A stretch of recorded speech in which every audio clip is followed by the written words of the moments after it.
What's good, y'all? Welcome back to the Live Fam.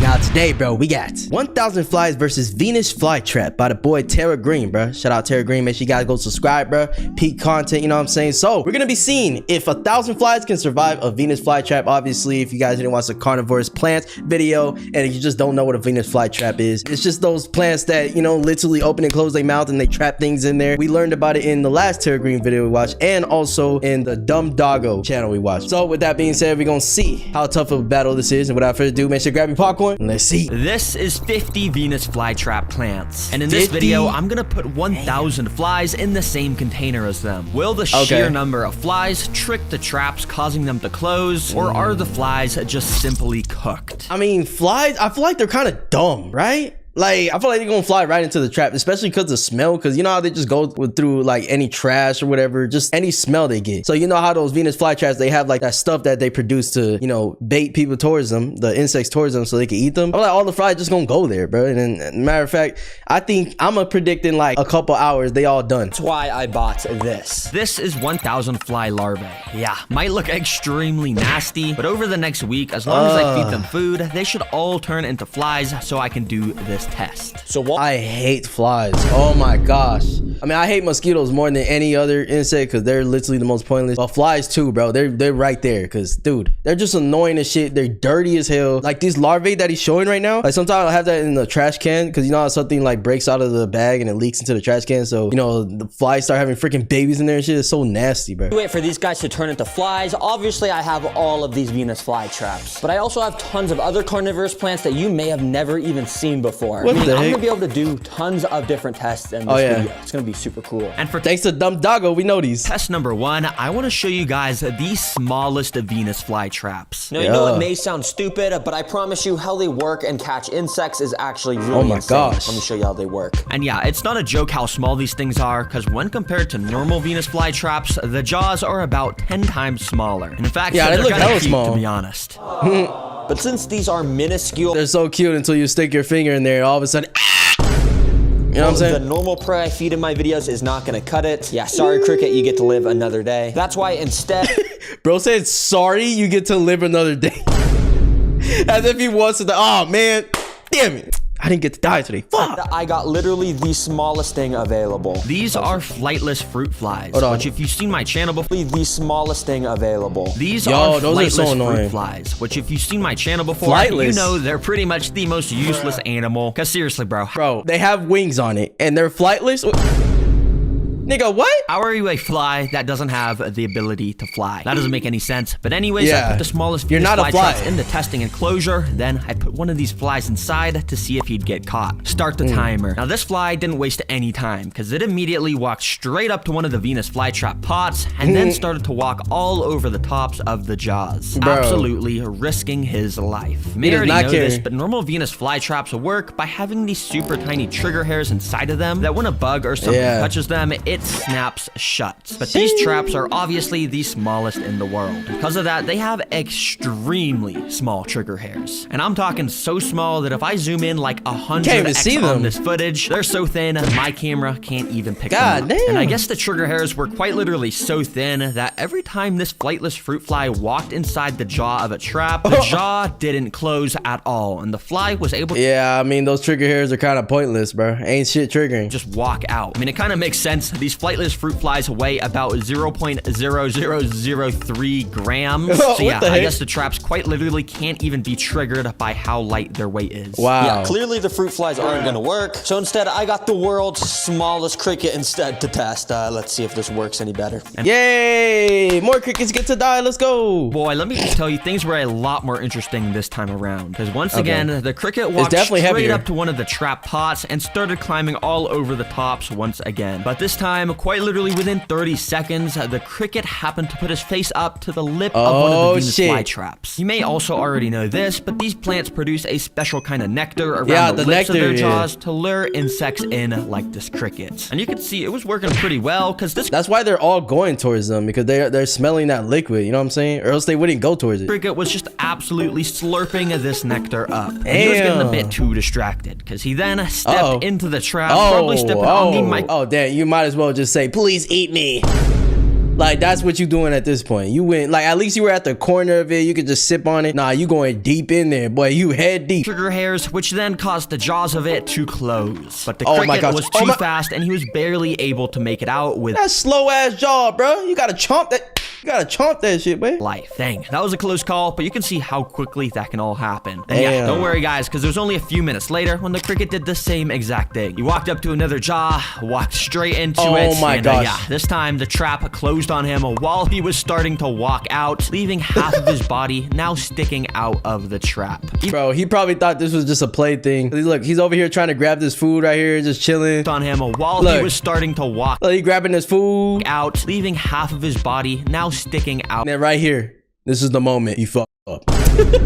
He knew of the trap. Even though these are the smallest Venus flytraps in the world, they trap insects nearly just as well as the fully grown ones. Oh yeah, pretty interesting. And yeah, while I wait for those 1,000 flies, I mean, they both had the same, you know, process. Like, if they get in their trigger hairs, they get in the right spot, they clamping them. That's just it. You know, if they get stuck, like, they're cooked. You know what I'm saying? Because then after they start producing that, you know, thing to break down enzymes or whatever, you guys know what I'm talking about. But that's how they get to eat them. You know, like I said in the last video where we watched the carnivores plants. Like, bro, plants literally have the easiest job, bro. They just sit there, wait for things to come to it, and then they eat it. Actually, we can do the final test. In the meantime, I want to show you some other insane carnivorous plants that you may have never seen before, with the second one being sundews. Yep, everyone knows what Venus flytraps are, but not everyone knows what a sundew is, but they're actually pretty cool. Let me show you what they do. So obviously, like flytraps, sundews are also a carnivorous plant, except instead of having jaws, it has these long stems with these little red hairs on the top of them. But on each of these little red hairs is a special kind of sticky glue it produces that will make it so when a fly or any other insect touches it, it gets permanently stuck because of how sticky it is. And what? Yeah, you saw how the finger got a little stuck right now? I mean, obviously he's, you know, probably just demonstrating. Little red hairs on the top that will make it so on each of these little red hairs is a special kind of sticky. You see how, like, there is a little resistance when he lifts his finger? Like, the fact that there's any type of resistance, so imagine like a little insect, a little fly or something, they getting stuck there, bro. Glue it produces that will make it so when a fly or any other insect touches it, it gets permanently stuck because of how sticky it is. And when an insect gets stuck on here, the trap does something insane to be able to consume the insect, which I'll show you very soon when it obviously wrap that bitch up like a So yeah, I got multiple of these sundew plants, and I even got this slightly different kind of sundew called an octopus plant. That will be cool to see if this can catch any insects as well. So let's get these in the testing chamber. And for this, I think I'll be using a cricket once again, because they're literally perfect. They can just climb up the side of the stem. Yeah, they're perfect to die and using these experiments. Good job, crickets. And yeah, just get stuck. This should be fun to watch. Let's put this dude inside. So yeah, once again, I just started with one of these guys, but if this guy gets caught fast, I'll be adding way more inside of here. Anyways, so this cricket for the first minute kind of just wandered around the walls of the enclosure, but it wasn't long until he started heading towards the sundews. Now you see, the sticky glue that this plant produces is actually a type of nectar, which smells and tastes great to the insects. So yeah, just like how Venus flytraps, I feel like that's how all of them catch the insects, bro. I feel like if they just had to do it and it wasn't like it didn't smell or seem appetizing, then they wouldn't catch anything, you know? So that's like the positive to them having that slimy shit. They're just like,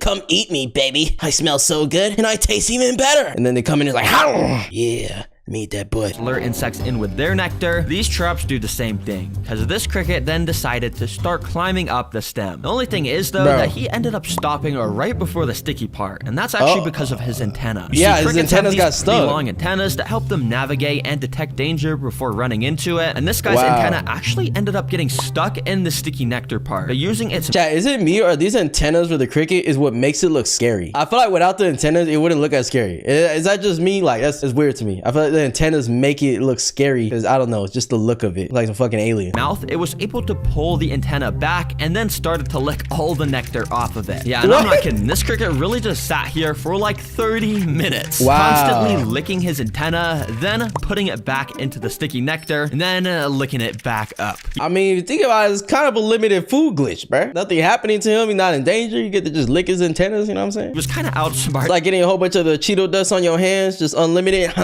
know what I'm saying? Or the hot Cheetos, that's just better. Like regular Cheetos, the cheese is overrated, bro. But like the hot, or like Takis, oh yeah, that finger looking good. This carnivorous plant and just getting its nectar for free. So I'm not gonna lie, I just tried to push him towards it with my tweezers since he clearly wasn't gonna do it on his own. And yeah, he just kind of ended up falling off. Yo, what the heck? I was just trying to record that cricket and I just realized there's a jumping spider in here. Do you see that?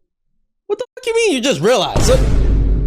That just came out of nowhere? See, that's the thing about Terragreen, bro. He be doing so much insect, animal and shit. Like, some of them gonna escape and just be in his house the whole time. Like, come on, dude. The little octopus plant, is it stuck? Yeah, this jumping spider just happened to wander into this enclosure by accident. I guess he was just living by somewhere accident. in my house. But since he was here, I figured I'd just watch him to see if he would get caught by the traps. Bro, you're just saying that as if there's not a whole jumping spider in your house, bro. Yo, I would be freaking out, dude. You know what I'm saying? I'll be the one jumping, not the spider. Living somewhere in my house. But since he was here, I figured I'd just watch him to see if he would get caught by the traps. And pretty quickly, he started to climb the stems of the trap and got up to the sticky part. But yeah, damn, he was not kind of too smart for this trap too, and turned around the second he realized it. What? Oh, the spider's smart, bro. He knew. He was like, whoa, this should feel a little weird, bro. Let me go back. It was sticky. But it was pretty cool to watch this guy just jump around the plants. However, he never really ended up getting trapped, and he ended up just climbing out of the enclosure. Is he just letting it go? Really ended up getting trapped, and he ended up just climbing out of the enclosure. All right, guys, I'm not gonna lie. This cricket, I've been trying to record him getting eaten for like 2 hours now. And every time, right before going on the sticky part, he just stops and cleans his antenna. And yeah, he just turns around and never actually goes on the sticky part. He's too smart for this. So yeah, let me take this guy out. Instead, I actually just got out the flightless fruit flies again, because apparently this is actually Sundu's favorite insect. And yeah, I just dumped a few on the sand, and it wasn't long until... I mean, it makes sense why they're the favorite. They're the most restarted and, you know,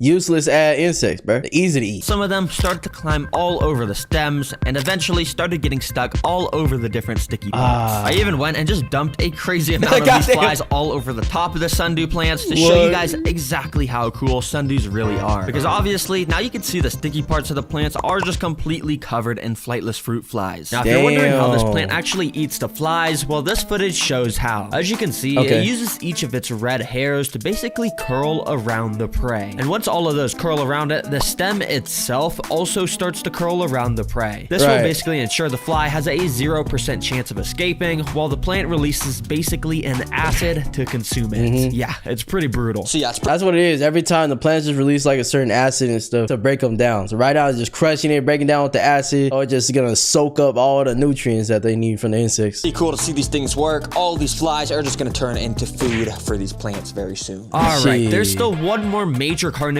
plant type that I haven't shown yet. They're called pitcher plants. Yeah, we learned about those. This plant can also eat insects. And actually how it does it is probably the most brutal out of all of them. Let me show you. Yeah, I remember this one, bro. These are called pitcher plants. And similar to the last plant, they have pretty long stems that go up. But the difference is this time at the top, there's this little trapdoor leaf thing that if you look is actually covering a hole that leads directly down to a pit of acid at the bottom of the stem. Yep, these traps have this. This is probably like one of the scariest ones. I probably said that in the other video too. It's probably the scariest way as an insect to get trapped, bro. You think this is just a regular plant, you go up here, all of a sudden, oh, you slip down the fucking eternal depths of hell. Hole here that's lined with a super slippery nectar on the inside. So whenever an insect walks inside, they'll slip into the acid at the bottom, and yeah. And what's really cool is if you actually look inside of this pitcher plant, since it's kind of small and shallow, you can actually see the pool of acid at the bottom. And it actually looks like there's a couple little flies and stuff in there, which it looks like it's actually already dissolving. So yeah, it'd be cool to see some crickets or something following these. Let's test it out. Bro, it's like imagine seeing, you know, the inside of a human digestive system, like how we had that stomach acid. That's pretty much like what we're seeing in this plant right now, bro. Are we violating this plant by looking in there? Need to use an enclosure this time because I knew this was going to be an extremely fast test. Because immediately after placing the cricket on this first pitcher plant, it started to climb along the sides of the red pitcher. As you can see, the inside of the plant is lined with these downward pointing hairs. This is to make it even more slippery and hard to escape. Wow. And yeah, it's kind of funny to see how fast this all happens, but the next... Yeah, so if you go on this top thing, you know what I'm saying, slip a little bit, you slip it all the way down. Ain't no climbing back, boy. Time the cricket went to the opening of this plant, it straight up just slipped in right away. Nah, this dude had no clue this plant has evolved over. Yo, that's insane. Bro just was like, fuck it, I might as well do it for the video. This guy keeps complaining about me.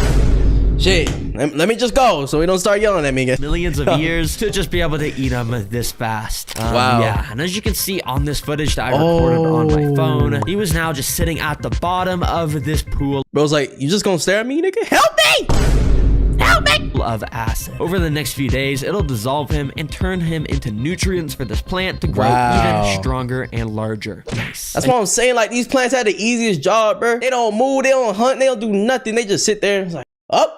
My next meal just dropped inside me. That feels good. Oh, it tingles. Like, bro, come on, dude. Yeah, that's really all there is to these pitcher plants. They're not really the most interesting thing ever. But I actually have some great news, guys, because if you look in this container, you can see many of my flies are starting to hatch. Why do these flies look fucking mutated, though, bro? Why are they so big? Container, you can see many of my flies are... What the... Is it me or they look huge? Are starting to hatch. And that means we can finally start doing some massive scale Venus flytrap tests. And eventually test as many flies as I can against all of my Venus flytraps to see who wins. Let's start very simple though with 5 Venus flytraps versus a single fly. And let's see if this fly can get trapped in under a minute. Now I know you may be thinking, bruh, Terragreen, I don't care about one fly, this is boring. Well, don't worry, because this literally only lasted like 20 seconds. Because immediately this fly started to crawl up the side of a pot, and of course he made his way immediately into a jaw, triggered one of the hairs. Bro, it's like they literally go in the perfect position for the fucking plant to just get it, bro. Like no angles, nothing. Just, all right, go ahead, take my ass. And it closed directly onto him. Yup, flies are basically the one thing Venus flytraps are the best at catching. I mean, they're called Venus flytraps for a reason. Literally called Anyways, I got the tank where the final test will be taking place right here, obviously. And on top, there is a box that I want to show you. There is something really cool in this box. It's these 2 little drawstring bags. As you can see, they say TerraPals on them. And that's because TerraPals is what I'm calling my brand new line of plushies. And in this first limited... Nah, this is smart, bro. Selling plushies, like the animals and insects that you do, edition drop, we released a super cool jumbo snake and a super cute little axolotl. And when you buy this, you don't only get the plushie from inside, but you also get this super cool golden trading card pack that obviously you can open. I ain't gonna lie, Terragreen, that looked like a pack of something else. I ain't gonna lie to you, but as you can see here, I got the axolotl card, and this one's actually one of 25. Yep, I've signed 25 of the axolotl and snake cards, meaning some of you will get some signed cards that I'll never be signing again. But either way, if you get a signed card or not, I know you guys are gonna enjoy these new plushies. Anyways, let's get back to the Yo, Terragreen, make sure you guys go to the store, bro. If you guys are fan and stuff, yeah, shit, I might even buy something from here. I like that snake, bro. I just have it around me the whole time. Trap test, and I didn't waste any time. I just got out the flies that I've been hatching, and I put them straight into this enclosure so we could get this final test started. Quickly, I removed the lid and started the timer. Let the test begin. Now, immediately, a couple of the flies started to fly out of the container, and others started to walk out of the sides. Now, there was something weird, though, because while the container had a decent amount of movement in it, only like 10 of the flies were actually leaving the container. Yeah, I wonder if like a lot of them are just scared, or are they just, you know, content with just being in the space since they were in there for a little time. I don't know. 4-hour time lapse. 4 hours? Basically, all the flies were staying in there. So I decided to just take the paper towel out that they were all... Bro, I thought flies have like a super short lifespan too, bro. Or am I thinking about another insect? I could have sworn it was only like for a day or something. And tried to just shake off as many as I could onto the Venus flytraps. And obviously, this meant that a few of the flies were now scattered all over the traps and were actually starting to get trapped. But most of them were just being super inactive, barely moving, and not flying. I guess because they were just newly hatched flies, and it takes a while for them to become normal. Yeah, I'm not gonna lie, guys. This is kind of a like a baby learning how to walk, a fly learning how to fly. Like, come on, bro. You should just come out flying, dude. Basically, none of the flies are flying around, and I don't think I'm gonna be able to finish this. But don't worry, because my YouTube friend Flytrap Films recorded a test with an insane amount of flies, super similar to this. And he wanted me to show you it. And you can see he has a Venus flytrap plant out, and also a bunch. See, these look like regular flies, but I mean, they also look big. I think it's just the camera, bro. Like, if you're, you know, obviously up close to a fly, then they can look really big. I feel like the flies I see, they're just fucking, they're tiny, annoying, fast as shit. Of rotten meat in order to attract the flies. Yeah, and it worked really well because instantly tons of flies started to gather around this plant. And you guessed it, started to get trapped. I mean, when you have bro got a quadruple kill in this one. This many flies, it's a given that tons are just gonna get trapped right away. And what's so crazy is that sometimes so many would gather on some of the jaws before they close, causing up to 6 flies to get trapped in the same jaw at the same. Yo, imagine how they feel right now. Oh my god, fuck.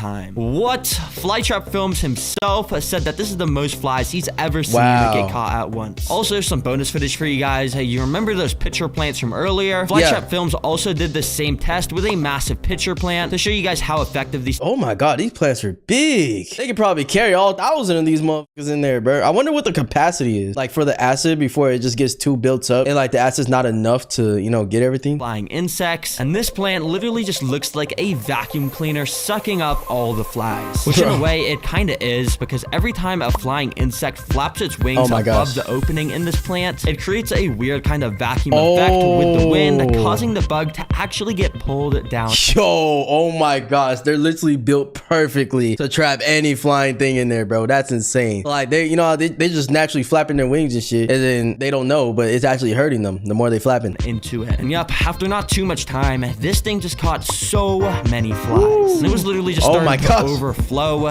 That is probably the craziest performance from a carnivorous plant that I have ever seen. Thank you, Fly. And all they do is just sit there. Just, you know, all the food in the world, and they just sit there. Flytrap Films for letting me show you this footage. Make sure to check out more of his videos, guys, if you want to see more like this. That's a W. This content is so great. This is 1,000 mosquito eggs, and in just a couple days, they're going to hatch into 1,000 actually. See, the mosquito hater in me wants to just step on that bitch, bro.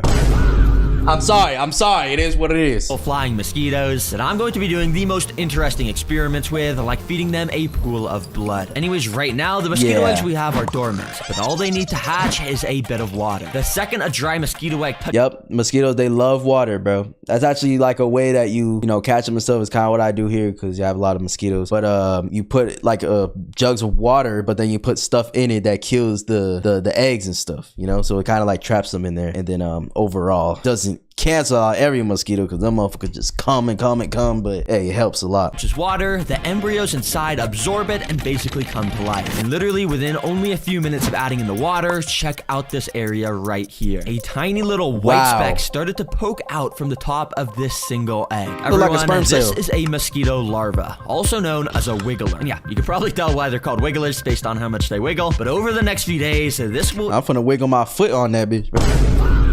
Eat food and literally evolve into a fully grown mosquito. It will actually be one of the craziest things you'll ever see. Oh, yeah, I almost forgot. We don't just have one. We have 1,000 mosquitoes that we're gonna be raising. And only a minute later, another wiggler started to wiggle out. Yeah, that's the thing about these motherfuckers. They be spawning like crazy, bro. Like they in a Call of Duty match for real. They just respawn, I guess. Then another, and soon enough, this tank was starting to get overrun with our new pets. I have to be so careful in this video. That's what I'm saying. Oh my gosh. Like, they all get out in his house, you're cooked, buddy. They all finna eat your ass. This is so weird. Literally 1,000 mosquito larvae are right here. But if we want them to turn into real mosquitoes, there's a couple things we gotta do to speed up their growth process. Of course, starting with feeding them. How about we slow that bitch down? How about we stop the process in general? And I don't even know what these things eat. I mean, they're practically microscopic at this stage. Yeah. I mean, I guess let me just search what do mosquito... Right now, they look like fucking lice or something, bro. Search what do mosquito larvae eat. Enter. And it looks like they eat microscopic organic matter. Oh, I actually have an idea of organic matter? This is fish food. Yeah, not super special, but for when the larvae are this small, it works perfectly to crush up into tiny little pieces. And immediately after dropping in some of this crushed food, it sank down to the bottom for the larvae to start eating. Since the larvae were just born about an hour ago, they're still so unbelievably small that it's just so hard to see, but you can kind of make out the shape of its mouth if you look very closely right here. It's insane how there's a brain. That's crazy, like how they're so small that, you know what I'm saying, we have to zoom in the camera, and obviously the more you zoom, the more the quality gets kind of messed up. So the fact that you have to zoom in so much and you still barely see anything is crazy. An actual life in something this tiny. Anyways, you can see they tried to eat most of this food, but it's still a bit big. So once it dissolves into the water, it'll become even easier for these guys to eat it. But things get fun quickly because these wigglers are more than double in size every 24 hours. Yeah, I would imagine. If we come back tomorrow, these guys are going to be a lot bigger. You make sure that shit is sealed closed, right? Like, I'm worried for you, my boy. Good morning, Terragreeners. I just woke up. The mosquitoes are probably bigger now. I haven't really checked though. Let's see. Wait, I haven't even zoomed in yet. And wait, you can literally see. They definitely got bigger. Yeah, if you can't tell by this footage, the larvae are so much bigger now. And when I turned on my camera to record them in detail, I was amazed by how much they grew literally overnight. The day before, this was the most zoomed in footage I could get of these guys. But now, the larvae almost filled up the entire oh my god, you can see their whole head now. They basically peeking out, you know what I'm saying? They almost ready. Frame, and look at how much more detailed they are. This black bulb at the bottom is their heads, and they're so big already, we can make out their mouth a lot easier, and we can even see their tiny little eyes. These guys are so cool, because you can literally see how their mouth works as a little boat motor, essentially, and they can just use it to slowly drift among the water surface. That's what I was wondering, too. I was like wondering, like, if they're trying to just eat or something, or that's the way they're moving. But yeah, that makes sense. They're like using their mouth as like a little, you know what I'm saying, jet ski or something. And they can just use it, or not a jet ski, it was just a jet, to slowly drift among the water surface. Sometimes they'll even curl up and start sucking up microscopic food particles from the surface. Wow. Okay, well, this video is all about doing the funnest experiments with the mosquitoes. So next up, I want to test their light instincts. Because if you didn't know, adult flying mosquitoes are insanely attracted to light. I mean, they'll just swarm light at night. Yes, that's why you put a trap out at, you know what I'm saying? I got a trap in the front, the back mouth, and yeah, that motherfuckers be catching. I'll be here. They be going to war with the mosquitoes, bro.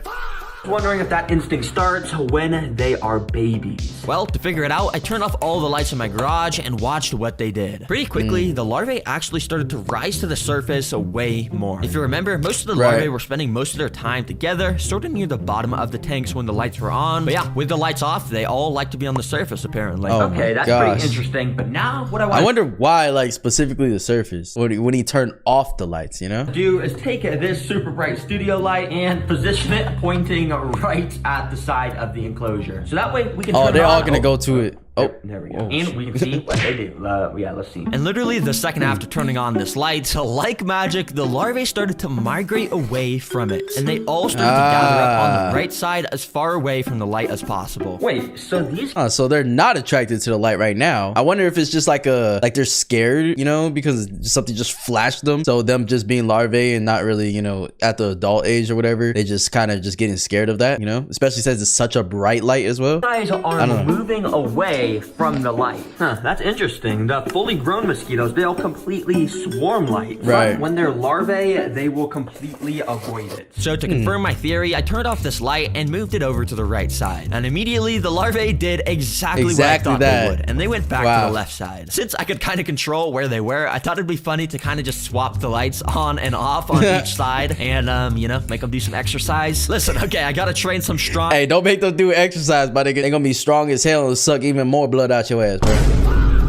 For real, they ain't gonna stop sucking. Capable mosquitoes. And that's not comfortable from them, at least. For when I put them up against a pile of blood. It's gonna be so interesting. Dang, that is actually so cool to watch how they do that. And apparently they do this because they don't want to get eaten by fish, of course. And if they're in the darkness, then it's obviously harder for the fishes to see them. It's actually very interesting. That's what I'm saying. Like, I think it's more of a fear thing with them right now. Like, in terms of the light shining at them. Like, they're not necessarily attracted. They're just, like, scared it could be a prey or just scared of it in general because it's so bright. While I was doing that last test, if I go and stir the floor around like that and zoom in, you can see there's tons of what almost looks like just dead mosquito larvae that is just drifting around in the water. Now, I got worried for a second. I thought something was going around killing all the mosquitoes, but don't worry. I actually figured out that these are not dead mosquito larvae. Maybe they're just out of the shell now or something. See, what these are actually the old skin of our current larvae. You see, these guys apparently shed off their old skin 4 times before becoming a flying mosquito. Basically, really? Just like how other animals will molt their skin off when it's time to grow bigger. So, of course, now that I know that, for the next experiment... I wonder how that be feeling for them. I mean, obviously, it's just a natural occurrence that happens. But it's like, you just imagine just not being able to move a certain way or anything, and you finally get to break out. Like, how do they know it's time? You know what I'm saying? They just randomly like, well, time for me to get out this bitch.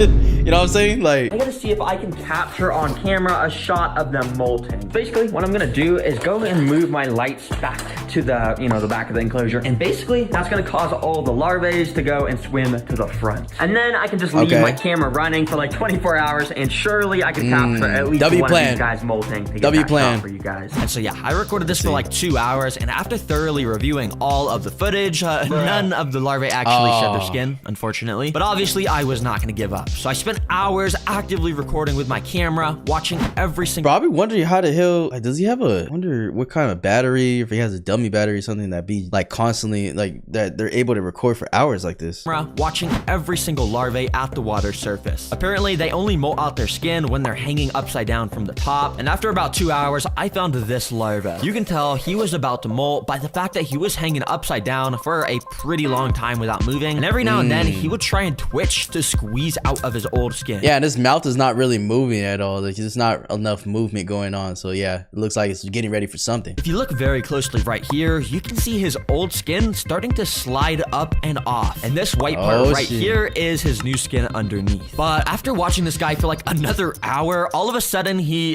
just started to float down and he fell all the way to the floor and completely stopped moving. Yeah, apparently the molting process is actually really grueling for mosquitoes, and there's a chance that they can use all their energy while doing it and die, which I guess just happened to this guy. Rest in peace, bro. But of course, damn, that's actually crazy. Like, before he even gets bored or anything, it just be GG's, you know? Was not gonna stop me because I kept recording for longer and longer. I mean, not born, but I mean, I guess freed and able to fly or everything. Kept recording for longer and longer until I eventually caught this footage. Keep in mind, this is literally the first footage on the internet of a mosquito larvae molting because of how hard it is to catch. So you can't complain about how trash this footage quality is. But anyways, you can see it started to shake violently and it started to slide out it's coming of its off. old skin. This dark part is his new skin. And eventually he was able to fully slide out and only his molt was left behind. It's so cool to he got his balls out now. watch this happen. And after it does, the new larvae swims away and leaves the old skin behind, which that skin will probably get eaten by another larvae very soon for some protein. Let's go. I'm so happy we just got That's crazy. I mean, they shed and they basically create food, I guess. that. But in fact, I just spent so long trying to get that shot that almost all of our larvae now are pretty much fully grown, meaning yes, so we're about to have 1,000 mosquitoes hatching in just a matter of days. Yeah, I'm not excited for you, my boy.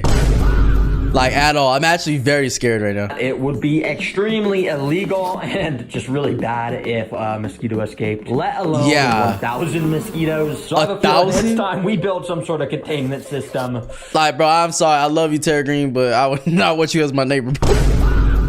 Because at some point, you know, not to the fault of your own, but hey, one of these experiments might not go that well. And yeah, 1,000 mosquitoes, my nigga, that could kill somebody.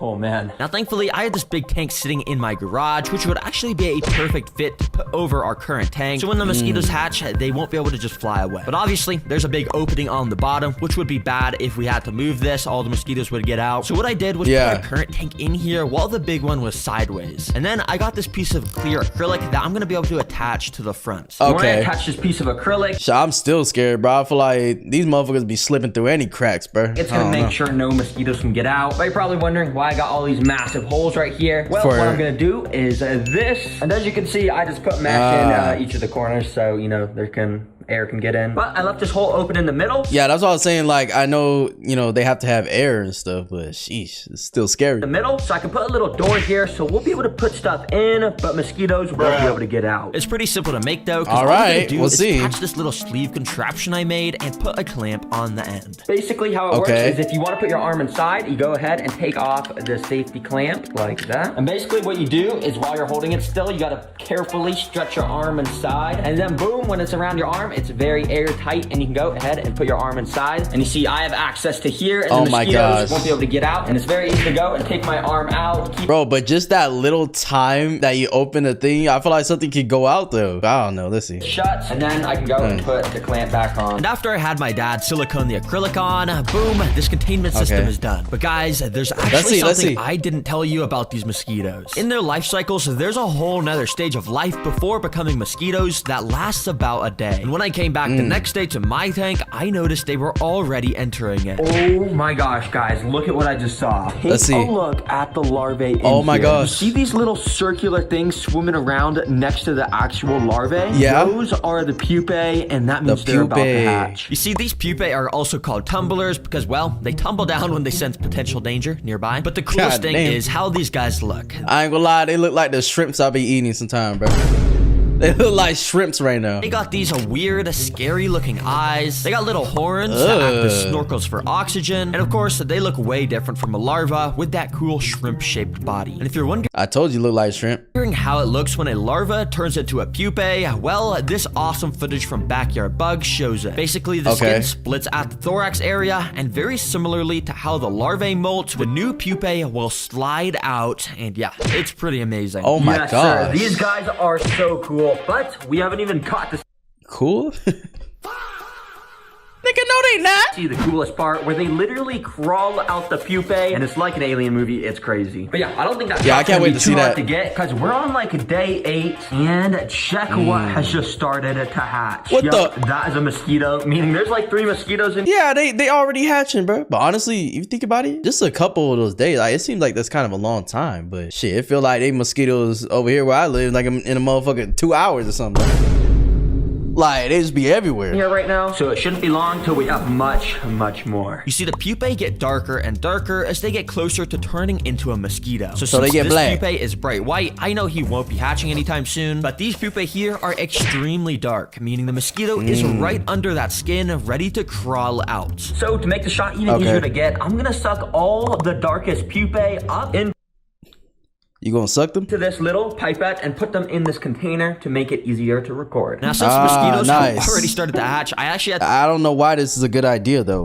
Wait. I just noticed he said he's gonna take them out and put them in there. All the darkest pupae up into this little pipette and put them in this container to make Nigga, why? it easier to record. Now, since the mosquitoes have already started to hatch, I actually had to use the door I made to get my hand inside so they wouldn't escape. And I used my little pipette to start sucking up as many of the dark pupae as I could. Then I put them into a temporary container and I started to film. Thankfully, the pupae hatched within only a few hours of turning black, so it was literally only about an hour of recording till I caught this on camera. Out of nowhere, this pupa here started to straighten out its tail. This makes a little tunnel here for the head of the mosquito to start squeezing out. It's so nasty, but you can see how this area here just keeps inflating. The mosquito is literally being born in front of our eyes, and you can see how it's leaving the clear pupa skin behind. All of a sudden, all right, here's the part where we step on that bit before it makes the terror it's gonna make.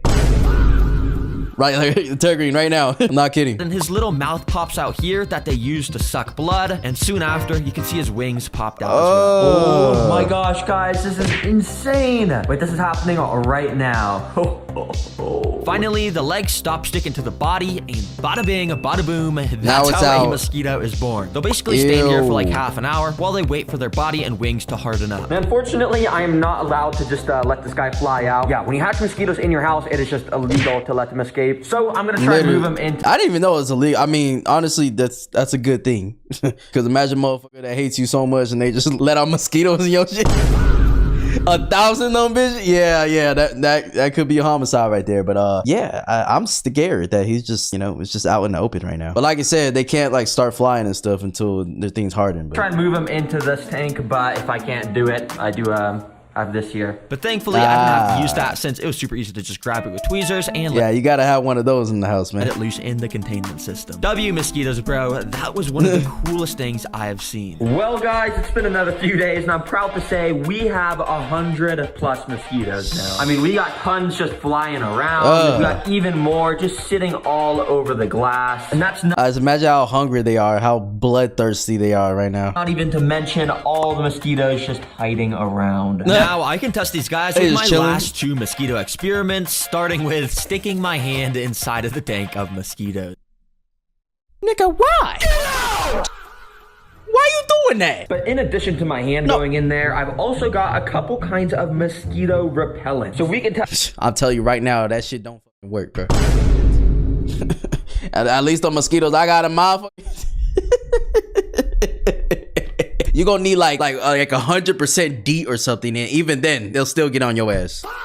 Nah, bro. Chat, there's certain mosquitoes, they don't care. They dead ass don't care. They don't give a fuck. If these things actually work, I am definitely done. The only thing that be working is like, there's this, oh my gosh, I forgot the brand, but they're like these little pods and they let out, you know, smoke or whatever, or like these oils or something, and it just, you know, that'll make them stay away from a general area. But even then, some of them motherfuckers just vicious, I ain't gonna lie. So I started to apply the first mosquito repellent to my arm by spraying it. See, somebody tell me what that brand is, bro. Apply the first mosquito repellent to my arm by spraying it. You see, mosquitoes are insanely attracted to the scent and heat of human skin, but somehow the spray stuff completely blocks all of those and messes with the mosquito senses. It's supposed to, but that shit don't be working. And like I told you guys, I'm the type that gets, you know, hella sweaty pretty fast, even though I'm not like doing a strenuous activity or something. I just naturally get hot fast and sweat. So like, yeah, I'm a instant target for mosquitoes all the time, bro. When I stick my hand in there, I shouldn't get bit. Well, I guess let's just do this. And as I stuck my hand in, I got very nervous. I hate mosquito bites. Oh my gosh. They're flying very close, but yeah, I don't think they can even sense that this is a hand right now. Yeah, I literally left my hand in there another 30 seconds and not a single mosquito even landed on it. See, that's the thing, you be thinking that, but the motherfuckers be so fast and so swift with it. I mean, I guess when you're in here, you can literally like look at it and stuff, but they're so little and so fast with it, like you don't even be realizing it until the next day, bro. Like sometimes I'll be thinking I go outside, I'm like, oh shit, you know what I'm saying? I use my preventative, use the spray and everything, and then the next day I'm itching like a motherfucker, boy.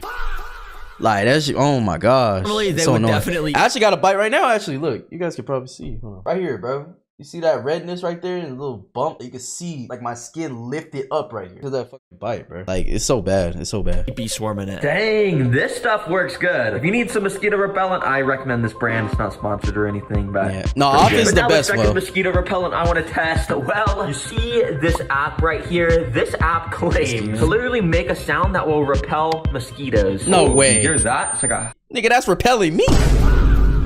I'm for the lead, boy. What the hell? Nigga, that shit repelling anybody. I pitched buzz. Okay, well, let's see if this works. Now, I've heard these apps are myths, but as I put my hand inside, the mosquitoes weren't instantly swarming it. In fact, they were acting kind of similar to earlier when I was testing the spray stuff, even though I had thoroughly washed it all off. Yeah, I ain't gonna lie. Like I said, this repels me, my nigga, so I wouldn't be surprised. Like, they're little insects, so I'm sure their ears can't handle this shit. Like, for real. My hand. Maybe these apps actually do work. That was until I found this when I took my hand out. Okay, for a second, I thought this app actually worked. Now, let me turn off this ear-piercing sound. But then I realized I actually got bit, like, right there. I can definitely feel it. It's starting to itch and stuff. Don't use these apps, guys. I can assure you they are fake, but I guess this stuff kind of does work. Anyways, now it's... Yeah, you just wanted to get bit at that point. You know damn well that shit was gonna work. Like maybe a little bit to repel some, but that's what I'm saying. Like not all mosquitoes the same, dude. Like some of them don't give a fuck. They got YN jits for mosquitoes for sure. All I've been waiting for: mosquitoes versus blood. And yes, I actually have a jar of blood from a cow. Oh, a cow! My gosh! Now, in order to make this have a chance to work, how do you just get this?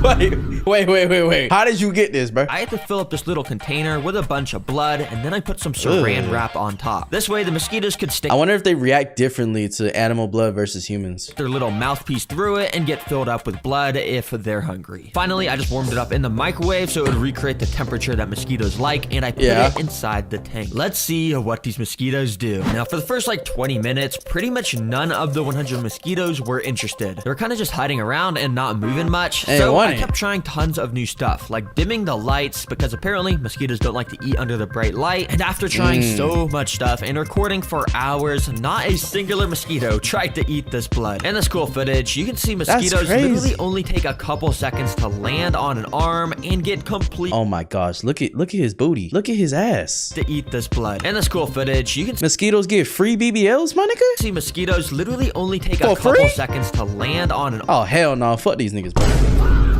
Not only they taking my blood and potentially getting me sick, they getting free BBLs, my nigga. Fuck out of there. Fuck out of there, bro. Nah. Arm and get mosquitoes my number one op now, bro. Completely filled up with blood. But for some reason, they only like to drink blood from arms and not just liquid blood, apparently, like we have here. Literally all of them. Yeah, you see, this is why they menaces, bro. Like, I'm telling you, I kind of had a feeling that they would react differently to this because it's animal stuff, but I think they just like the feeling of piercing skin or some shit. Like, It's making me suffer and itch all fucking day. Mosquitoes had gathered up on the other side of the enclosure to avoid it. Yeah, I literally just tried to record this for 2 days. None of the mosquitoes were interested. I didn't want to have to not upload the video just because the last experiment failed. The whole point of the channel is to get crazy animal ideas and see if they're actually possible. Unfortunately, this one wasn't. But all the other experiments... Now all you gotta do is just stick your whole arm in there and just see how long you can last.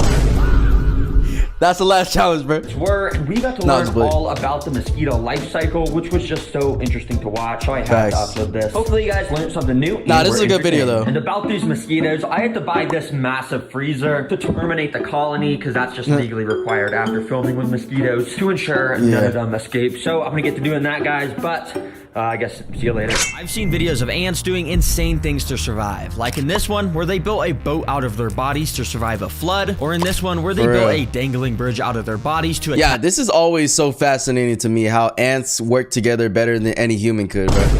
That I like, dude, if you think about it, how in sync do you have to be to even do this, bro? To connect with each other, and how many ants it takes, you know? That's why, like, when they all move in one colony, it can get dangerous, even though they little things. I don't know, like, they super scary, bro. A wasp nest. So I was wondering, if I put my 1,000 ants into obstacle courses, will they do similar things to complete them, or are my ants just not that smart? Well, I just spent hours gathering 1,000 ants out my old ant nest, so I feel like this is the perfect opportunity to put these guys up against their first ant obstacle. Yeah, I love how Terragreen is probably the only guy that's like, let me go swap 1,000 ants out my backyard real quick. I'll be right back.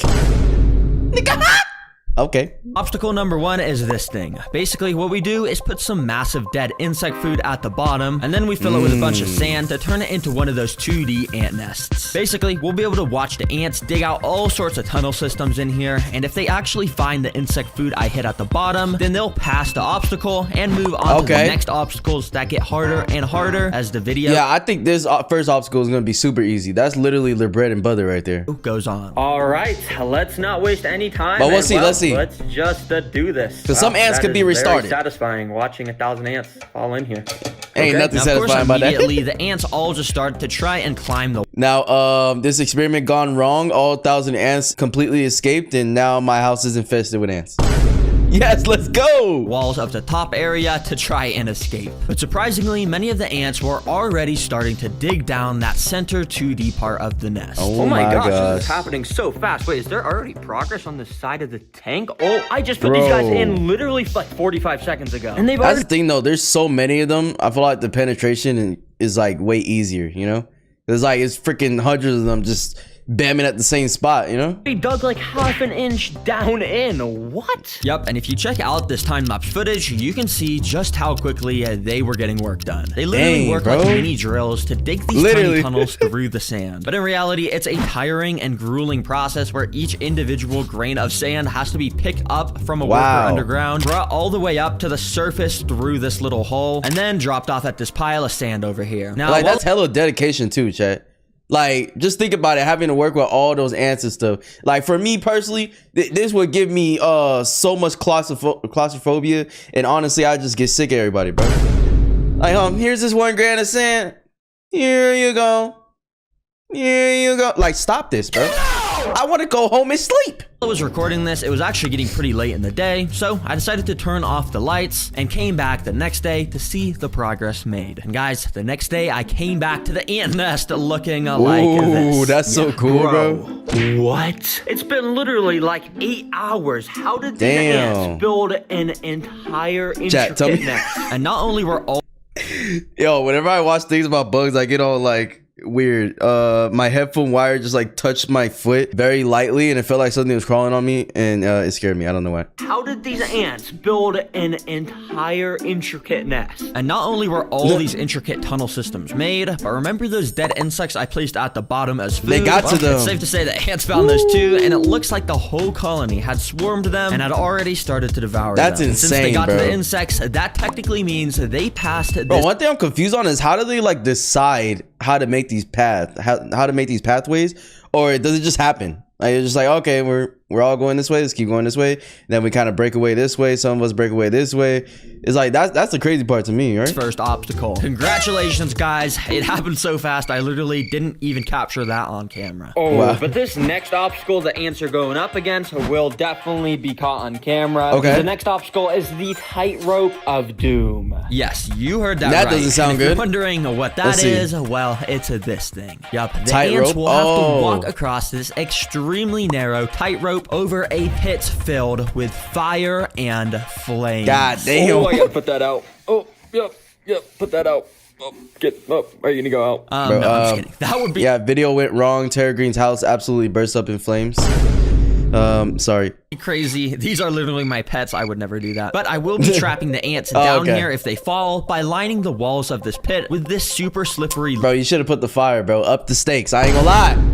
Up the stakes. And the ants will not start playing around. Liquid stuff called fluon. I know you can't really see this stuff since it's invisible, but basically when an ant tries to walk up on here now, it'll just slip off completely. Yeah, this stuff is super slippery. And you guys are about you're just gonna be rage baiting the ants, bro. to see why this challenge gets so interesting in a second. But if you look over at the 2D ant nest, you'll actually see I have a little hole here plugged up with some paper towels. And if you also look here, I got some tubing, meaning I can connect this to the obstacle. So yeah, let's just get this obstacle started. Come on, ants. I actually want to see how this Immediately works. after plugging in the tubing, obviously they just crawl in. noticed Okay. and started walking in. I mean, there's 1,000 ants. You can't even get away from them for a second. So that's what makes these obstacles fun, because it only took like 10 seconds till our first ant entered the tightrope of doom. That's crazy. Now, to pass this obstacle, the ants quite literally... I think like the ants don't even, they didn't even, you know, double question this or anything. It's like, okay, another pathway for me to go. But honestly, I would be this ant because I'm like, yeah, I'm sick of being around all these people, bro. I gotta go.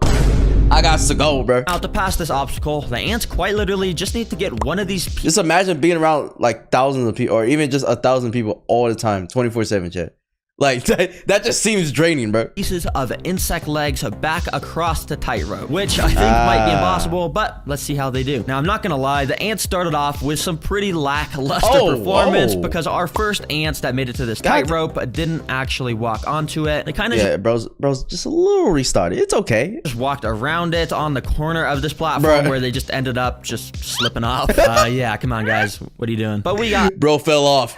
1,000 ants. Literally. So I was expecting at least one of these ants to eventually step onto this tightrope. But as tons more ants started to walk into this room, yeah, they kind of all just did the same exact thing. And the pit started to get absolutely filled up with tons of ants. Come on, ants. What are you doing? No, Damn, I'm just kidding. bro. I think this is actually my fault. And to make them walk across the tightrope, I just gotta fix something. Let me show you how to fix it. Basically, what I did was first of all tape 2 extra pieces of string to the tightrope to make it a bit thicker so the ants would feel safer when they walked on it. And also, I rubbed this insect jelly food on the tightrope to make the bridge smell like jelly. And yeah, hopefully this will make them want to walk on it. Now, this worked exactly how I wanted it to, because within the first... Yeah, that's the thing. The ants, they, man, whenever they smell any type of food to them, they swarm in that bitch, bro. minute, our first workers actually started to walk onto the tightrope and explored it, just very slowly. But over time, more and more ants started to walk onto it, and it was actually kind of funny because sometimes the ants would literally just be hanging from each other's legs because there would just be way too many on. Bro, hey, bro,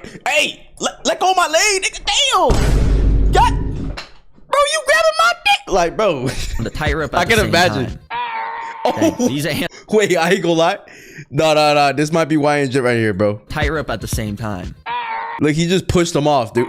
These ants aren't very good at saving their friends. But it didn't take long for our first brave ant to actually make it to the end of this tightrope. That wasn't even half of the challenge, because now, if you remember, the ants actually got to pick up one of these insect legs and bring them back across the tightrope. And this ant clearly wasn't looking too interested in that, because yeah, he was just completely ignoring them. So I kept waiting until some more ants made it to the side by crossing the tightrope. And surprisingly, one of the ants that made it actually did seem interested in the legs, because he went up to one of them and actually started to bite. Was hungry. But if you couldn't tell, this leg is kind of way too big for this worker to carry. Yeah, that's what one thing I was thinking in my head. I'm like, maybe they're avoiding it because they know they don't have like their colony behind them.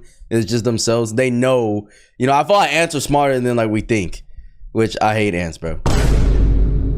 Don't come in my house. Stay outside. But anyways, Yeah, I feel like ants, they know like what they can or cannot do. It all by himself, and for some reason, even after tons of ants made it onto this side, none of them came to help this poor worker move the leg. But this worker had a mission. He knew he needed to take a leg he's not back to going. the colony, so what he did was he went up to one of the smaller insect legs that he could actually carry by himself, and he actually picked it up and started to walk. Yep. Hey, bro's hitting the gym. I can't even lie, bro. I don't know what gym ants go to. 24-hour antness. I don't know. Yeah, it wasn't super efficient or anything, but theoretically, he could pass this obstacle for the entire colony if he played his cards right. And played his cards right, he did, because I'm not joking. He walked straight over to the tightrope, and he might have had an extremely close call where he almost fell off, but somehow he managed to save himself. And then the ant actually started to walk across the tightrope. I ain't gonna lie, this ant is him, bro. Nah, he's actually him, and he cares about his colony. He's going through all this stress, you know, carrying this shit, making sure to get back instead of just, you know, having it for his own self.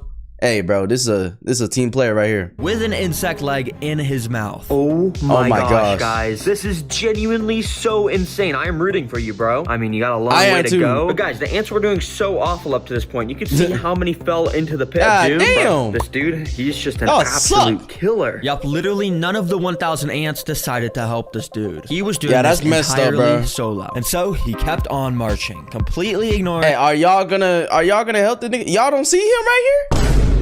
Y'all just crawling around, lollygagging and shit. Like, any ants bro's actually putting in work. And this dude made it all the way to the end of the tightrope, where he then walked onto the platform to complete the. I ain't gonna lie, if I was this ant, y'all ain't having shit. Hey, I got this shit started and y'all didn't even try to help me. Yeah, this belongs to me, little nigga. Obstacle. Ain't no way. Oh my gosh, this ant is insane. Seriously, I gotta name this guy. I think I'm gonna name him Anthony. And we're probably never gonna be able to find Anthony again since all the ants look the same. But seriously, everyone spammed some W's in the comments for Anthony. That was so insane. Is Anthony technically like our YN jit? Maybe. Guys, beat the obstacle. I'm gonna give him the insect's legs as a prize. Thanks, Anthony. Hopefully, you guys enjoy. So, I quickly moved all the fallen soldiers back to the 2D ant nest. And well, this colony is now ready for its third obstacle. And oh boy, am I excited for this. What the hell's that? Because guys, these ants are gonna have to break into a vault. Yeah, nice. A robbery, basically. Yep, you heard that right. A vault. For this obstacle, I literally built up a DIY bank vault from scratch out of paper that I knew the ants would probably be able to break into. You can see it's pretty good. Sort of looks like a real vault. Yeah, that ain't protecting shit, my nigga. I ain't gonna lie. Hey, my pinky toe, not even my pinky toe could break in there. Vaults. And anyways, it's cool because the door actually opens, so I could fill this bank vault with an absolutely insane amount of seeds. Yeah, I put so many seeds in here. I thought those are ants for a second. Seeds are this species of ants' favorite food, so they should absolutely swarm this thing. But I got this hot glue gun, so I can seal this vault door shut because I got to make this actually a kind of hard obstacle. So let me just go and put some glue on here. I ain't gonna lie, I feel like this is gonna be kind of easy for them, bro. Like, cause if a lot of them get on here and start eating at that glue, well, I don't know. Is the glue technically like fatal to them though? Or lethal? Yeah, just like that. All right, the vault is completely sealed shut with glue now. So let's see if these ants can actually I don't think it is though. Out of it. This is going to be a very interesting to watch. So yeah, I just put it in, and as you can imagine, the 1,000 ant colony immediately started to climb onto it. Especially when things I put into colony's nests, they need to investigate it to make sure it's not a threat. And with this, I think they pretty much immediately knew it wasn't a threat, because none of them were biting it or anything. And actually, a lot of them were just using it as an opportunity to climb out of the enclosure. Oh my god. Nigga, hell no. No, we not doing that. Get your ass back in. I might accidentally. Oh, my bad. My bad. My bad, bro. That's not good. But yeah, the vault right now is pretty sealed shut, and I don't even think the ants knew that there were seeds inside of here. So nothing really eventful happened, to be honest. Okay, this is not exactly going to plan. I'm just gonna take this box and put it in there. Oh, hopefully I didn't crush any ants. Okay, and then let me scoop up all the ants that fell off. So yeah, I got all those fallen soldiers back. Yeah, this is like making me ticklish inside, bro. Ugh, just thinking about how many ants could have just possibly escaped, bro.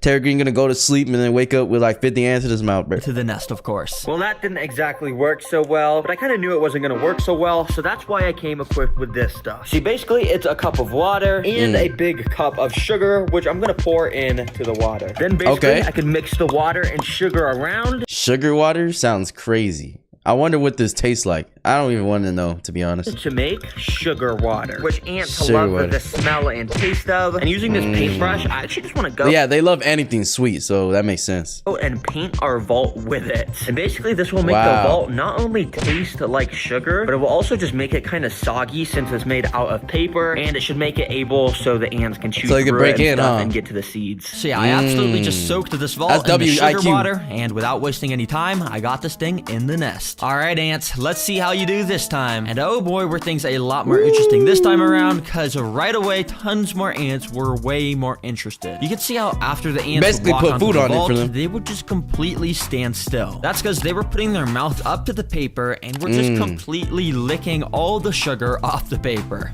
It was all like, okay, not like that. Yeah, so not really what I had in mind. I thought this was gonna make them want to completely chew through the paper, not lick it. But yeah, so many ants got their fair share of the sugar. However, I didn't see a single ant even trying to find or even acknowledge that there were seeds inside of here. Well, that was until this moment. Oh, when you see, they just need that little crack right there, bro. And then one's gonna go in there, he gonna bring shit out, and then the other's gonna be like, wait, where'd you get that from? And you'll be like, wait, it's down there? Okay, let me go. Okay, let me go. My turn, my turn, my turn. Like, literally. This hole here, well, just out of nowhere, an ant just came up to it and walked into the hole. And yeah, there was just an ant inside of this vault with the absolute jackpot of seeds. I don't know how this hole got here. I guess maybe the sogginess from the sugar water made it droop or something. But wow. That is see, they saw one and then now they're like following it. Crazy. Oh my gosh, wait, I think the ants just completed the obstacle. Let me get all the excess ants off this safe real quick. And yeah, once the extra ants had fallen off, I cut open the vault to see if that ant had actually made it inside. And as you can see, he absolutely had made it inside. Oh my gosh, bro. Your colony has no clue how much you just clutched up for them. Wait, imagine if this is Anthony, that same ant that beat the obstacle course. Honestly, I think it is, bro. Because once again, he took initiative by himself and just, you know, got the goal. I think it is Anthony, but I mean, I don't know if this is the same ant. But anyways, W ant. So yeah, I just went and poured the entire vault's loot pile onto the 2D ant nest. And well, the ants have been rewarded with the absolute motherload of food up to this point. But yo, you know, they were so happy seeing that, bro. I've been saving the craziest obstacle for last to really find out how smart my ant colony actually is. Okay. And this final one is the floor is lava. Where the fuck you get lava, bro? Or you just randomly get lava? Yup, the floor is lava, and thankfully I already have it built right here. This is the final obstacle, and you may be wondering, bruh, Terragreen, where's the lava? Yeah, where is it? The lava is these strips of red on the floor right here. You see, these are actually extremely... Bro, you're not committing, bro. You gotta get real lava. You gotta go inside a volcano and scoop it out with like a bowl or something, bro. It's not like it's gonna burn the bowl. Sticky pieces of tape. And if the ants try to walk on them, well, they're gonna get stuck, of course. So if the ants want to get to the strawberries that I put at the end of the obstacle, they're gonna have to use one of the 3 tools I provided for them to figure out how they can maybe cross this lava. Or maybe they'll make a crazy bridge out of their bodies to cross it. Who knows? Anyways, I wanted to make sure most of these... Bro, this is so trippy every time I see it. They'll make a crazy bridge. Because it's like, bro, how many ants are they just on to make this possible, dude? Out of their bodies to cross. Like, that's so... Anyways, I wanted to make sure most of these guys actually participated, so I spent the past few hours individually picking up each of the ants from the ant nest and transporting them into this container. Or at least as many as I can get. The rest are kind of under there. That way, they could be easily transported. But before pouring these guys... See, all it takes is one little tilt, and all those ants fall out, and then you ain't catching all them, buddy. He was not catching them. I just want to tell you guys that the Terragreen merch is actually really awesome. I know I always say it, but seriously, we got some pretty cool animal plushies. But anyways, I just wanted to remind you, if you wanted to get this stuff before Christmas or before the end of the year, make sure to buy it ASAP so we can make sure we ship it to you just in time for that. Everybody go shop there. Seriously, guys, thanks for the support so much, and let's get back to doing this crazy final obstacle. Anyways, I wasted no time, and I just dumped the ants straight in. If you can't tell, I actually changed the design of the obstacle a little bit, because if you remember that red tape, well, I actually replaced it with an even stickier and thicker kind of tape to make sure these ants wouldn't be able to just walk across. Anyways, let's see how they do. As you could probably guess, lots of the ants immediately went up to the tape and partially got stuck in the front. But don't worry, guys, I'll be watching the ants throughout this obstacle, and any of the ants that looks like they get super stuck in the middle, I'll be picking up with these tweezers and moving back to the start so they don't get stuck in here permanently and hurts. Anyways, to actually cross this tape, like I said earlier, I gave these ants different tools, like a pile of dirt, some pieces of string, and even some wood chips to see if they'd be smart. I ain't gonna lie, y'all better start making a bridge, bro. That's what we came here for. Enough to actually use these things to their advantage to cross the piece of tape. And while it may look like the ants are not using the tools here, if you look very closely down here near the dirt, they've actually already started to push this pile of dirt onto the tape to make a little bridge that they can walk onto. See, this type of shit is what makes ants so fucking annoying, bro. Like, they're actually smart. They have IQ. They have YN jits like Antony.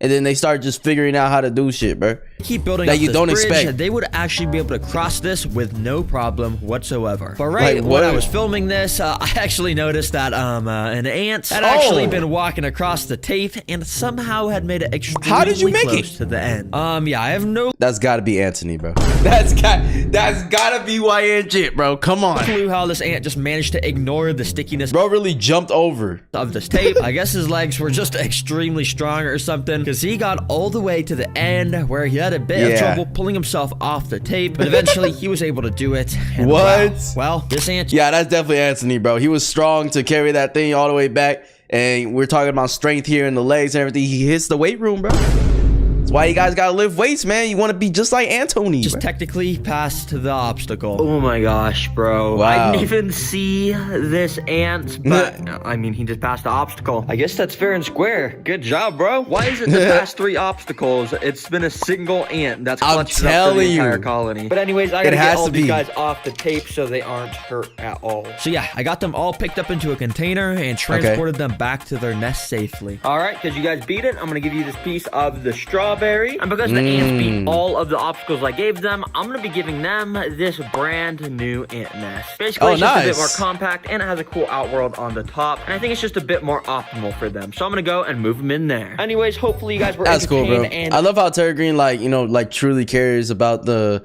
you know, the insects or animals that he uses in the videos and stuff, you know, because I mean, at the end of the day, they're getting on views, and hey, he could just be like, well, fuck it, let's dispose of them after, but he's actually, like, you know, giving them new homes and stuff and making sure they're cared for. So that's a W. I'll learn something new about ants. Could be me though. Goodbye, ant. In this video. Remember, guys, the Terragreen merch, you gotta get it soon if you want to get it before Christmas or before the end of the year. But yeah, other than that, I think this video was pretty cool, and hopefully you guys thought that too. Hell yeah. And, yeah, have a good day. Jet says goodbye to everybody. Hey, W Doggy. Say bye, Jet. This is 1,000 termites, and in this video, I'll be testing everything interesting about termites, even putting them against a mini wood house to see if they'll eat straight through it. Yeah, should be fun. Now, before Chat, have you guys ever had termites like in your house? Have you seen what they really look like and how they just demolish the wood in your house, bro? To the house, I first want to show you guys how termites build their nests, because termites seriously build some of the craziest homes in the animal kingdom, and they build them quickly. Let me show you by dumping these guys in. Now, instantly after dumping in the termites, you can see just how many there actually was here, just absolutely swarming in this single area. But you could they low-key look like mosquito larvae a little bit. Quickly see how multiple started to gather up in this back area near the exposed dirt. You see, I've set up this container to have a thin layer of soil pressed up against this glass floor. And this gap here lets termites squeeze underneath to start digging. Okay. We're gonna get to see them dig their intricate. I wonder if they do that purposely. They dig underneath it because it feels like it's like a warmer thing or just more safe. Meaning we're gonna get to see them dig their intricate tunnels from above. It's a slow process that only works because of the sheer amount of termites. Because while a single termite is super small, there are over 1,000 termites right here. Meaning work gets done pretty quickly. And over the just like ants, you know what I'm saying? They gotta work in the colony, and you know the work gets done pretty quickly if they have a lot like this. And 1,000 termites doesn't seem like a whole lot, but it really is. I mean, look at them. They look a lot right here. They're not really gathered over here that much, but over here they're going crazy. And there's a lot more underground, I'm sure, already digging. The bulk of the termites migrated across the entire floor in this super cool pattern. Dang, that is insane to watch on time lapse. Oh my gosh, these termites completely dug this entire area out so much faster than how long it usually takes for my ants to do it. And thankfully, this video is just getting started, because the next fun thing I have planned for the termites is to put a predator with them. And by a predator, I mean I've got this tiny little earthworm. Oh, and it's alive too. Who knows? When it digs under with the termites, what's gonna happen? I mean, yeah, that motherfucker cook, bro.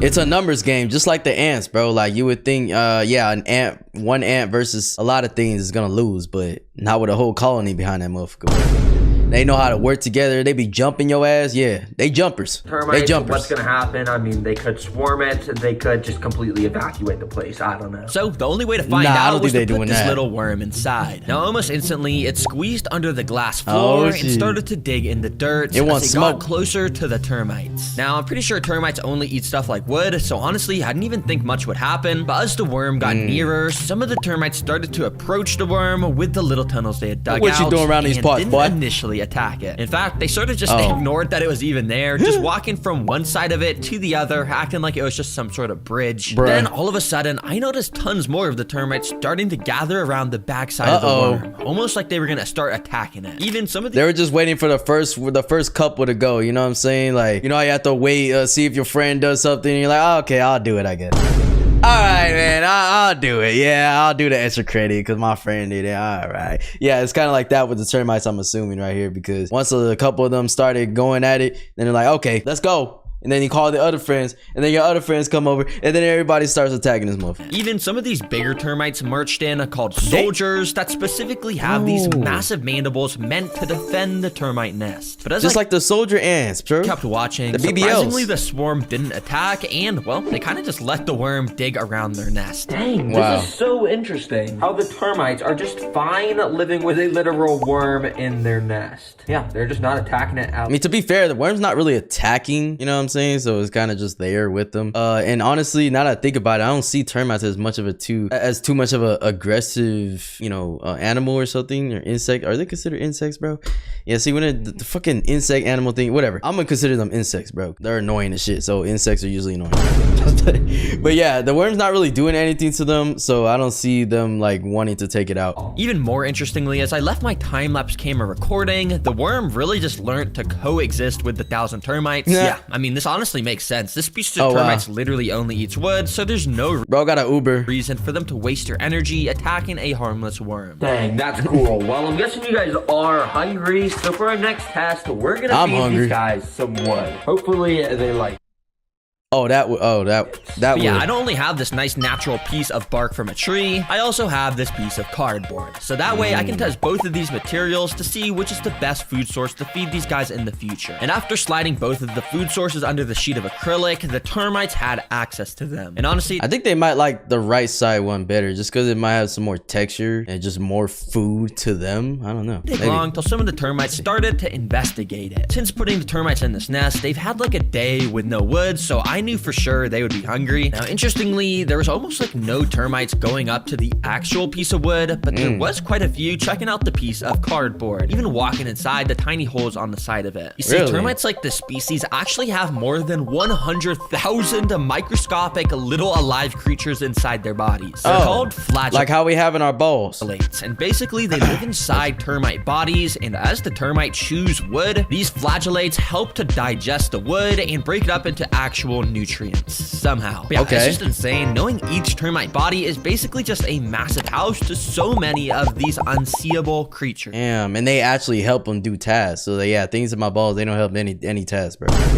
Is, you know, they just do nothing. Even though some of the termites were swimming around all day for nothing, bro. Walking inside the cardboard, it didn't actually seem like they were eating either of these food sources yet. Well, that was until this, because I kept my time-lapse camera recording, totally just expecting the termites not to move towards the wood. You can see most of the termites were actually staying near the bottom, away from the wood. But as I kept recording for another half an hour, eventually a couple termites started to walk on top of the piece of bark. And they looked pretty excited, because soon after, a few more termites started to walk onto it. I guess they didn't realize this was food earlier, but since they had now found out, these initial termites that had walked on here started to release a type of special pheromone in the air that signals there was food here. Oh, hell because no. The whole colony could sense the pheromones, it literally only took about 5 more minutes until this piece of wood started to get absolutely swarmed. Wow, that's something I don't remember from the ants. Maybe I just don't remember, but I don't remember them being able to release some green aura, basically far all over the place to make sure that everybody sees that they could have food. The last place I've seen this noticed that was maybe with the bees, but it was more like just telling them where the queen is, I guess. Or was it to protect the queen or just letting everybody know where their home was? I can't remember. Absolutely swarmed. Yeah, it happened so fast, and soon enough, the entire piece of bark was covered from top to bottom in termites. But interestingly, it seemed like this piece of cardboard wasn't getting nearly as much attention from the termites anymore. Yo, check out this I told wood. you guys they would like the wood better. Absolutely swarmed right now. And it may look like the cardboard's not getting eaten, but if you actually look very closely in there, oh yeah, this thing's getting eaten up too. Yup, that's right, because when I pointed my camera directly to the side of this cardboard, they all in that bit. It was overflowing with termites. It looked like they were just crawling all up inside of it, and when that seems like a very uncomfortable eating experience, bro. Like, imagine just eating with your sibling face to face like this, just trying to eat the same exact thing.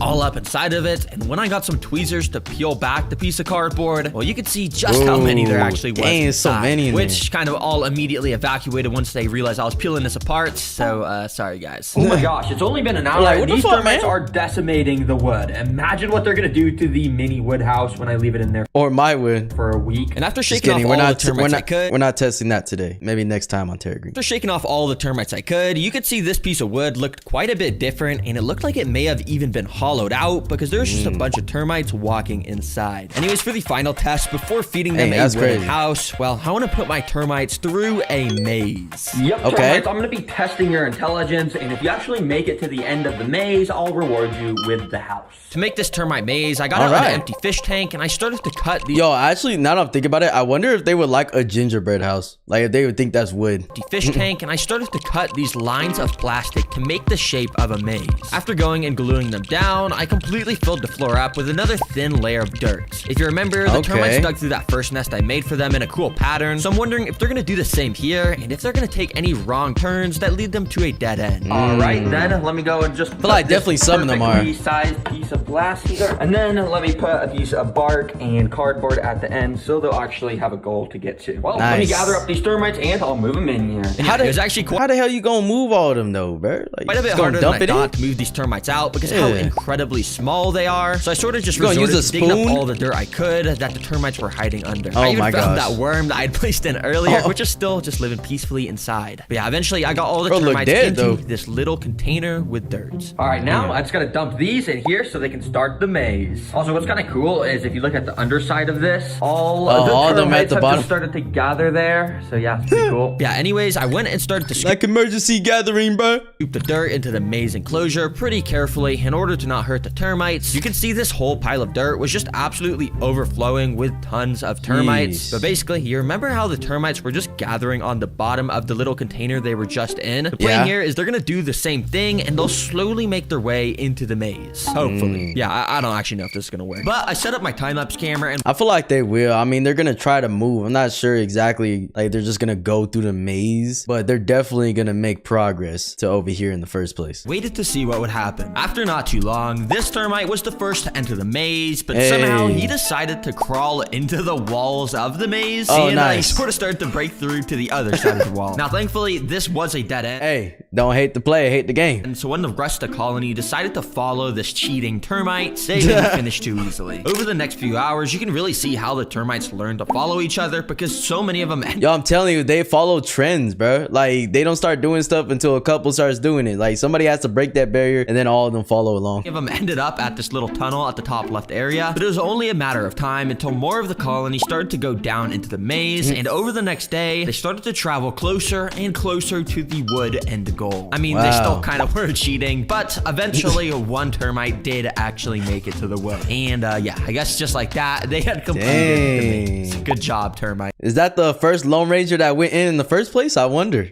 Well, since you guys made it to the end of this awesome maze, that of course means you guys get to eat the house now. Let me gather you guys out of here real quick and let's do that. Yeah, it took a little while, but eventually I got him into another container. And yeah, you can see how they're... Bro, I know that's so tiring, scooping all of them up into this jar every time. See how they're all pretty much just gathering up on the bottom once again. They probably feel so like violated right now. Like, dude, why are we getting moved like every 2 seconds?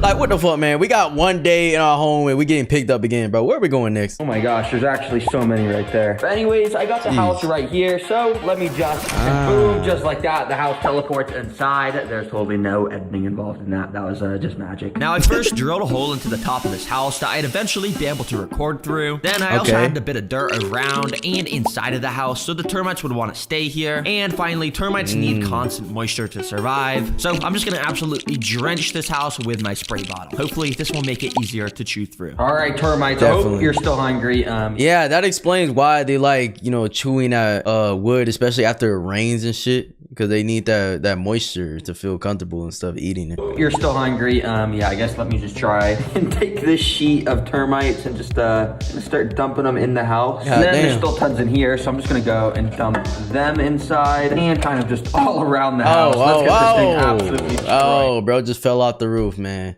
R.I.P. Termy. Well, R.I.P. Termy, bro. I don't actually know if they're gonna eat it, but that's the plan. Now, it's pretty cool to see the sheer amount of termites just swarming every single inch of this house. And you could even see them inside a little bit, but I couldn't see that much since it was kind of dark. So I, of course, set up the time-lapse camera and recorded for many hours. And you can see there was tons of termites that were just walking around the perimeter of the tank investigating what was going on, while others were still swarming around the dirt of the house and also climbing all up inside the hole that I drilled on the top of the roof. But there was no destruction really visible just yet. Okay, it's been about I'm telling you, somebody has to take the leadership role and then everybody follows. 24 hours, and it almost seems like the termites are doing nothing to this house. But you see, the thing that makes termites so deadly to houses is the fact that they completely work out of sight. So let's do a little more. Yep, you don't see what they're doing, and it might look like they're not doing much, but then once that total damage gets revealed, you're cooked. You didn't even see it coming, bro. Investigating on the stage. So I pointed my super bright studio light through that hole I put in the top, and you could see the termites were in here, but yeah, it was still not super visible inside of here. So I went and pointed the camera through that hole in the roof, and I was even more amazed by the amount of termites all huddling around the wooden walls. You can even see how some of them would rapidly shake their heads. Apparently they do this to signal to the rest of the colony that danger's nearby, but yeah, you can see the so bro just has a full-on fucking seizure, like, guys, there's something here. Guys, it's danger nearby, but yeah, you can see the walls were starting to look like they were maybe getting a little bit destroyed so far. Yo, the termites are absolutely swarming inside of there. Hold on, wait, I wonder if they're under. Oh my gosh. That's more than I was expecting. Oh my gosh. Damn, so they going from the bottom up. Underside of that. Yeah, tons were gathering right here, as you can see. All you gotta do is just smash the house down a little with a little force, and they're all gone. I wasn't really sure if these ones were actually eating the wood or if they were here for just cover. Either way, I kept recording my time-lapse camera, and while nothing really interesting happened on the outside, as you could probably guess, when I moved the time-lapse camera inside to start to record, you could see how there was so much more action and how they were climbing all over this wall. Surely they were eating it, but if you didn't know, termites are some of the slowest eaters in the animal kingdom. And even with over 1,000 in this 10-hour time-lapse, you can't really see a whole lot of damage being made, but you can see some of these termites were making this cool little mud ball out of dirt, saliva, and wood that they spit out. They sometimes will make these little balls in their nest to keep moisture, since, as I said earlier, they need moisture to survive. Yeah, this or they just like balls. Could be that. To start making noticeable progress through the wood. I would call this video a success. I mean, we literally learned so much about termites, and because I don't want to wait 3 months before I post my next video, what I'm gonna do is make a community post once they actually start making cool tunnels and stuff through this. So yeah, stay tuned for that when I post that. But in the meantime, we can. Yeah, it just always amazes me. Like, Terragreen just has a whole bunch of shit in his house, bro.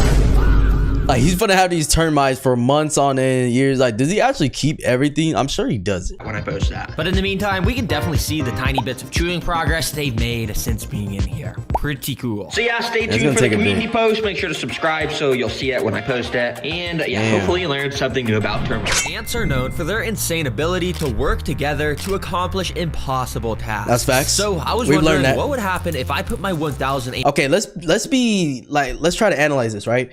If we're thinking about animals that work together, or I mean, they're considered insects.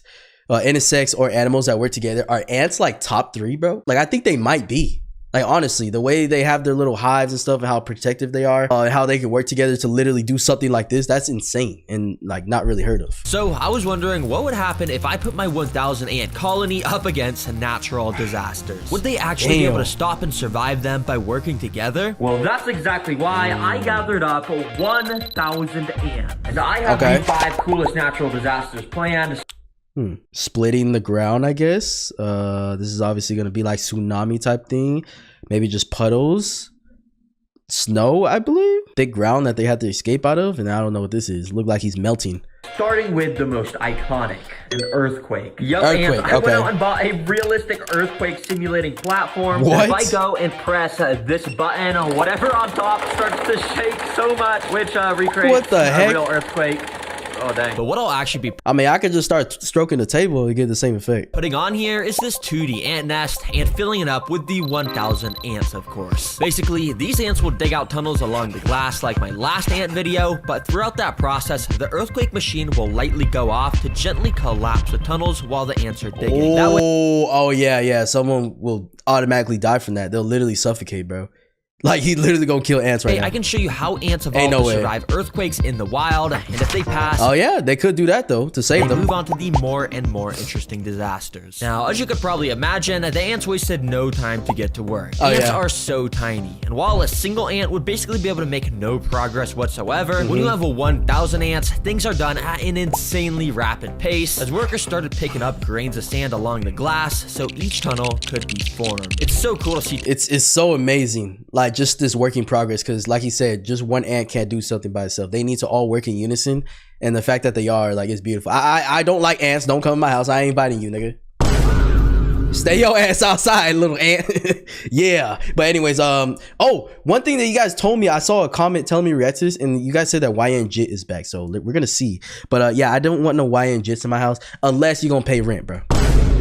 I might think about it. Time of footage of these tunnels being made, because they literally dug out this entire amount of sand in only like 6 hours. So I'm wondering what's gonna happen to these tunnels when I turn on this earthquake machine. Now, I started by turning it on the least powerful setting. Okay, it's shaking super slowly. Now, it's my goal to make sure not a single ant is harmed in this video. I just want to show you how insanely smart they are and how they will overcome all these disasters in the wild. But even this very light shaking was definitely felt amongst the colony. The workers along the top area immediately knew something was off, and they started frantically running around, as you can see. And when we take a look down under the nest where all the tunnels are... Now, imagine how scary this must be as an ant, though.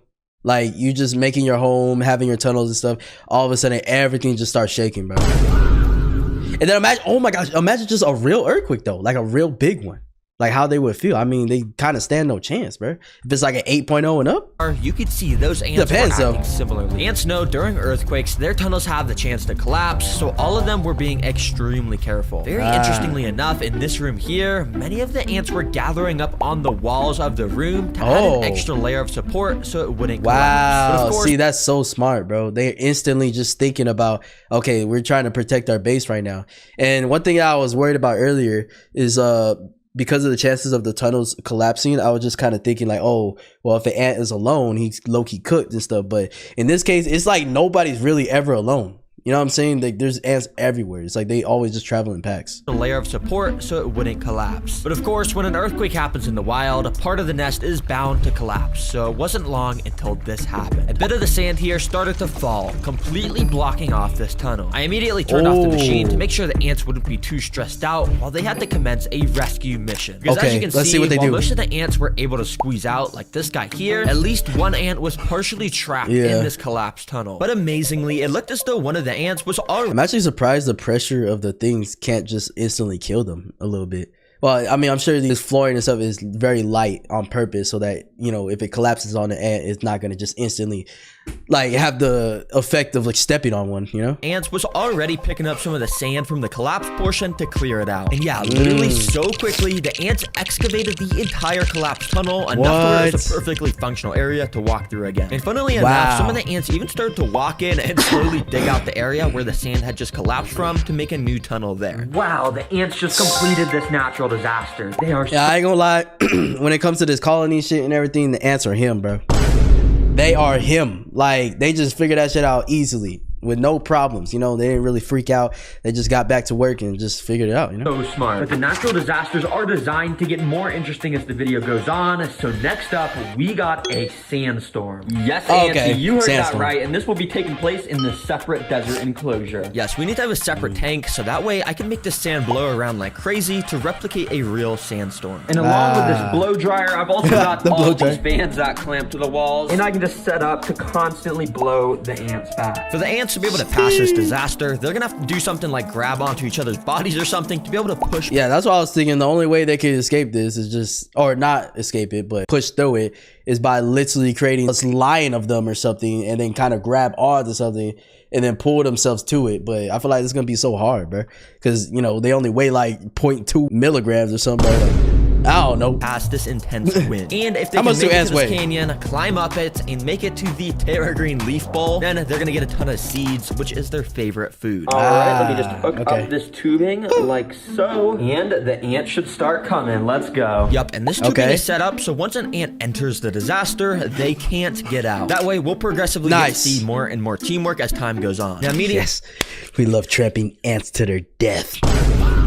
Just kidding. You could see these first ants just kind of thought this was a normal desert as they were walking through it, but quickly I brought out my mini sandstorm fan and I started to blow. Immediately, the ants started to feel the wind pressure pushing them back. He's trying to suddenly not able to walk forward. Some even lost their grip and got pushed back a bit. And as more ants entered the desert, you could tell the sandstorm was... Well, you know what's kind of impressive to me though? Some even lost their grip. Look at feel the wind pressure. Like they low-key got a strong amount of grip though. Like he's standing his ground right now. They're pushing them back and were suddenly not able to walk forward. Some even lost their grip and got pushed back a bit. And as more ants entered the desert, you could tell the sandstorm was keeping them all stuck to the left side of this enclosure. Yo, this little mini fan is fire for replicating a sandstorm. For real. This is where it gets interesting because now that they know a sandstorm is brewing, how are they gonna figure out how to get to these seeds? Well, let's see. While most ants kept trying to just walk forward and getting blown back, interestingly enough, many of the ants were gathering up in this back area here near the sticks. I wonder what they're trying to do. Actually starting to climb onto the sticks. You see, the fan doesn't really blow ants back if they're walking on sticks since there's just so much of a better grip on there. But yeah. That makes sense. I was wondering, like, I feel like that would make them more susceptible to being pushed back. But yeah, it makes sense that there's like more grip for them. Like when they're climbing on things like this. So much of a better grip on there. But yeah, the second they climb off and stand on the sand again, they'll get blown back, as you can see. But the ants were still... I know bro is so pissed off right now, bro. But yeah, the second they climb off and stand on the sand... He's like, yes, I finally made it through. Again, they'll get blown back, as you can see. But the ants were starting to learn that they needed to stay on the sticks. So many started to gather up and march towards the right side where all the seeds were located. In fact, this ant was making it dangerously close to the seeds using the stick method. He was able to make it to the little rock canyon and almost was there to the seed. Hold on, he doing this all. Is this YNJ? Is this YNJ? Is this what y'all talking about? Oh my gosh, this ant climbing is he returning? is a beast. I am blowing this fan max speed on him and he is just stuck to this rock. And as I let... Oh yeah, that's gotta be YNJ. Yeah, that's gotta be YNJ. We already know, chat. If you know, you know, bro. Let's go. My guard down for literally 1 second. This thing made a dash for the seeds, literally running straight towards it. And well, he made it in. And he looked so happy to have gotten... Nah, he's actually him. That's def. Oh my gosh. YNJ finally returns, bro. I'm so happy for him. He finally returned. He's getting his food, bro. He's like, hey, bro, if y'all ain't gonna work as hard as me, if y'all ain't gonna face this turmoil as good as me, then y'all getting left behind. It is what it is. Those seeds. He was just dancing around in there. Yo, this ant is crazy. I didn't even have time to blow him back when he got up into this area. Since the ants passed a disaster, I gathered them all up and put them back into the nest. And I gave them the food prize, which of course they started to take down into the nest over the next 5 minutes. Okay. For ants, I'm not gonna lie, this natural disaster was kind of easy to pass. But if we really want to learn about how ants survive, I wouldn't say it was easy. I feel like it was medium level. It definitely wasn't super hard because as long as you climb onto something and kind of just use your grip, you know, like you just got to get here, bro. Once you get here, it's kind of easier because you can have a lot of grip on the shit as an ant. So but yeah, just walking through this whole thing, most of them are not gonna do it. I mean, only one of them went. So if we really want to learn about how ants survive, well, we got to go to our third natural disaster, a flood. Yup, and as you can see, I built another custom tank where the flood is going to be getting simulated. I know there's no water yet, but you'll see how quickly that changes. For now, all you gotta know is if the ants make it all the way to this leaf ball, they'll once again get rewarded with tons more seeds. Nice. These ants have no idea what's about to hit them. Let's connect this tubing so these guys can start watching walking in. Quickly, the ants started to make their way in. But before the ants had any It's so crazy to me how they just trust the random tube being placed in their things. Like, all right, let's go. This is the next mission. time at all to take in their surroundings, I had to activate the flood. So to make the flood happen, I gotta go down here to this little bucket, plug it in, and then out the end of this tube. Oh yeah, water. Oh shoot. Oh my god. Okay, I just gotta carry. Hey, Terragreen, I know you excited, but calm down. You too damn wet. Oh, move that over there. Oh. Okay, all right. All right. Here we go. Similar to real life, I feel like he wasted 50% of the water on his floor. There we go. Similar to real life, floods will block off paths for ants while they're trying to travel, so this is exactly what that recreates. And the ants are gonna have to find a way to pass these gaps using the objects I've provided for them. As you can tell, the ants why ain't Jit finna just jump this hoe? in here immediately were a little confused on what to do. Many were gathering up near the water edge, inspecting what the heck just happened. Some even fell into the water, but don't worry, any ant that falls in, I'll be rescuing and bringing back to the start. So you know what I just thought of right now? It only takes a little more pressure. I'll be rescuing and it only takes a little more pressure to just squeeze, and then that ant's going. Yeah, I messed up. Bringing back to the start, I don't like ants, so so no ants get hurt. But also, many of the ants were actually sort of gathering around the objects I had placed in. And as I left my camera recording, I was extremely amazed by what I saw happen. Out of nowhere, this feather started to slightly move. And as I kept watching, it slowly started nudging around more and more. No way, bro. There's only a few ants right here. How the fuck are they holding it? There must have been an ant underneath, and this ant was genuinely moving the feather closer and closer to the water until literally like magic, it was moved almost entirely in, and an ant crawled out right from underneath as soon as— Oh my gosh. Nah, ants are actually him, bro. Like, how do they just think of this shit? That happened. Dang, this guy must have been helping move it. Yo, these ants are absolutely insane. I don't know what ant just moved this feather into the water, but dang, I mean, let's just see what they do. It took a couple minutes, but eventually a couple more— It kind of still seems a little dangerous though, because it's just a lot of water, but I mean, they just have to go on the feathers. Maybe this white thing right here, just climb on this thing, and then just go to the other side. The workers started to step onto the feather and started to walk across it to, of course, make it to our second platform. Now, unfortunately, the ants got to do the same exact thing here. Sorry, guys. I know you already did it once. But to my surprise, the ants literally wasted no time. Start gathering. I mean, they already know what to do now. You know what I'm saying? They had the feather. And they're like, okay, it worked. So they're just doing it again. Damn. Shows like they really got brains for real, bro. Around these feathers and directly in the area under them. And while it took a couple hours, eventually my camera caught this same exact thing happen. Wow. The feather slowly inched towards the water until, well, it had made a bridge across almost. Let's go, ants. Now, That's insane. Help them a little bit by just moving the feather up onto this platform, but for the most part, they actually were moving those. And yep. No, they were moving. We literally saw it on camera, bro. Like, that was their intention. It was to make a bridge with their resources that they had, and that's amazing. We're moving those. And yep, it didn't take long till our first worker stepped onto the final platform and climbed up into the leaf dish to claim their seeds. All right, well done, little ant, and here is your guys' reward. Well, guys, if you want even better food, you're gonna have to complete this next natural disaster, which is a blizzard. And guys, this is gonna be happening in your nest. Be prepared. Yup, this blizzard will be taking place inside of the ant nest, so we could study how ants handle the cold in the wild. Now, obviously, I can't just go and dump. I wonder how, like how they respond to just cold atmospheres, you know? Do they just try to tuck into the underground and just stay there? A ton of snow on them, that would totally freeze them all. Instead, I've actually got some ice cubes, which I'm gonna go and just plop on this.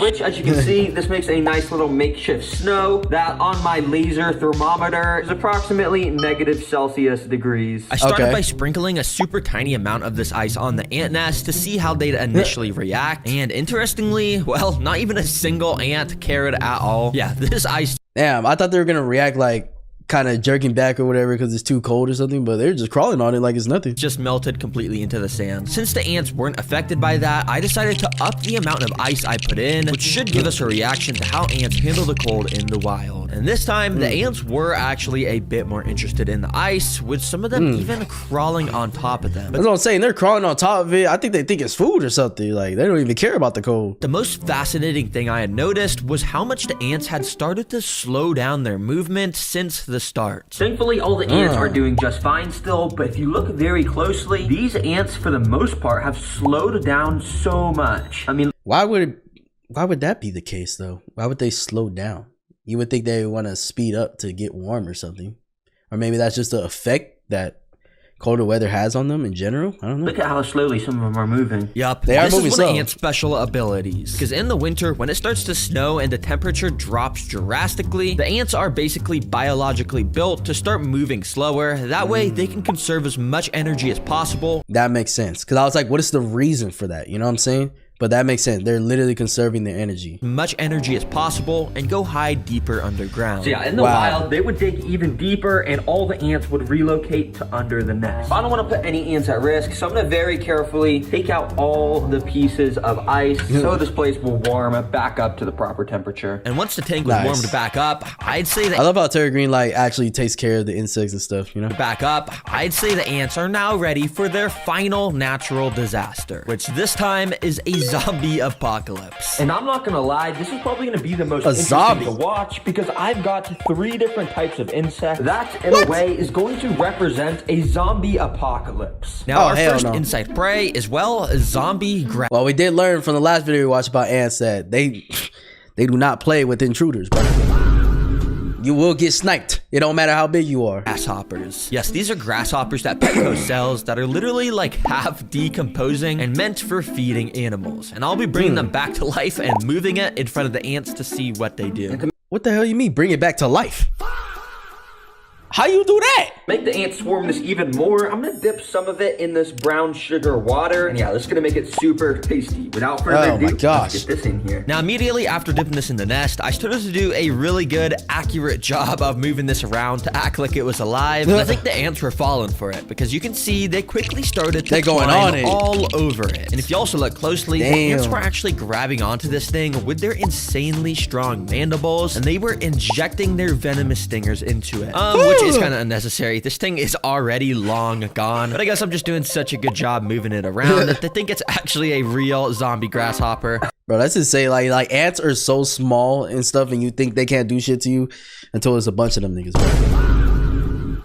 If me and my game pull on, you better get to running on your ass. Okay, you guys are doing a good job attacking this. I'm just gonna leave that in there for you while I get this second insect ready. And yeah, they start to absolutely devour this grasshopper. But anyways, our second insect food is this. They're called wax worms, and they're a staple food for ants because of how squishy they are. But yeah, and they're actually alive. This looks so weird. So that's why I'm putting them in the zombie apocalypse section of the video. Let's go. They literally look like as if like you think that when you pull like bacteria or something out of your skin or something, like this is what you would imagine it would look like. Zombie apocalypse section of the video. Let's go ahead and add these guys in. I decided to put this first waxworm on top of where all the ants were still located around that grasshopper. And well, the ants almost instantly recognized the prey, and amazingly, they knew exactly what to do. And they took this dude. That's the thing. Anything that goes in their home, like they not scared of nothing because look, they got a whole army while this motherfucker just by himself. So they just instantly get on shit. They don't got to plan nothing. They just attacking. Straight down into the tunnel system where it wouldn't even stand a chance to fight back. Oh my gosh, that was like 3 seconds. And now this worm is literally nowhere to be seen. Wow. It's probably in the tunnel system. Dang, that's actually kind of impressive, ants. So I dropped the other 2 waxworms inside. And once again, one of them instantly got pulled down into the tunnel system to get eaten. And this one started... They going straight to the dungeon, bro. I'm feeling bad for the worms now. To get swarmed. After the ants had a good grasp of it, they literally brought it over to these hills in the back, which eventually the worm was then brought down one of the holes on that hill. It's so cool, because if you guys didn't even realize, the ants have turned these hills at the back into an extra place for more tunnels on the back. We can literally see the worm down under these tunnels as the ants get their... He's literally fighting for his fucking life right now, bro. R.I.P. worm, bro. You're cooked from eating it. Wow, amazing job, ants. But our final zombie apocalypse food is flightless fruit flies. But I'm gonna be dumping so many on the ants. I hate fruit flies, bro. They're so freaking annoying. And so it's like a proper zombie apocalypse movie with how many zombies there are, even though, yeah, these aren't zombies. Yeah, these are flightless fruit flies. And if you didn't already know what they are, well, they're flies that can't fly. It's always so funny. Like, what's the point of you, bro? You're a fly, but you can't fly. Like... What's your existence to me to say this in videos? Because seriously, like, how are you a fly that can't fly? That's what I'm saying. Okay, like, anyways, I got about 100 of these flies, as you can see. So let's dump this zombie apocalypse on these ants. Oh yeah. Now, as you can probably imagine, dumping this much prey on the ants activates their predator instincts a lot. Because instantly, so many of the ants started to become way more frantic. They started to run around like crazy to try and catch these little flies. Now, I mean, and this is a lot of them too. So they're like, oh shit, oh whoa, this is not just like one or two prey right now. We gotta take out all of them. So like kind of activates their battle senses more, I guess. I mean, it's pretty obvious the ants aren't going to struggle with eating these flies because they're literally so much smaller. And quickly, I started to notice lots of the ants with these little flies in their mandibles. Yeah, I bet these are tasty. Well, ants, Yeah, you don't, hey, if you're one of those fruit flies, you don't want to get caught by YN jit. Funny eat your ass. These are tasty. Well, ants, you've literally survived floods, earthquakes, and so much more. So I'm gonna move these guys back to their proper nest where it has all the right stuff. But quickly, I have amazing news for those of you who love the Wait, Terragreen, do you keep? I wonder if he keeps these ants. Because he's done multiple videos. Amazing news for those of you who love the channel. Terragreen plushies are back in stock, baby. Yeah, we released these a few months ago, but they literally sold out within the first month. So it's WW promo, W merch. You guys go support that if you guys want. These are ants. And over the next 100 days, we're growing two rival empires. Like One Mr. Beast's will be video. Incredibly rich, and the other will be desperately poor. Damn. And after a series of and I ain't gonna lie, if I was those ants on the poor side, bro, why she had to make that face, bro? That's messed up, bro. She talking about for the rich side. Rich, and the other will be desperately like god dang. Relax. They still the same insects. poor. And after a series of challenges, they'll meet face to face. But will they share their wealth, or will this end in total war? It's day one, and I think they might fight, bro. I have two. I think they might fight because ants, I've learned they're very territorial, especially when it comes to like their queen. So just like how bees are, bro. So I feel like they're not gonna really want to coincide. It would be nice if they could, but I think because they're gonna have two separate, you know, homelands, it's just gonna be like a confrontation. But let's see. Queen ants. If I just put them together, they would destroy each other. So I'm trying an experiment. On this side, life is easy. It's lush, it's green, and there are plenty of resources for our colony. Wow. But on this side, things are different. It's dry, hot, and sandy. It's still an ant ecosystem, but on hard mode. There's barely any food there, bro. That's gonna feel like one ant. Oh, nice. If one ant just there, that's him. You can put a lizard in here, and then a snake, and then the snake will go across and get the lizard. No, this is for my ants. Bruh. Oh. And you're going on an adventure. Oh. I mean, we could just create, you know, a boss fight on the side. Snake versus lizard. Geico versus Black Mamba. Nice. Like to the backyard? Nope. Oh my.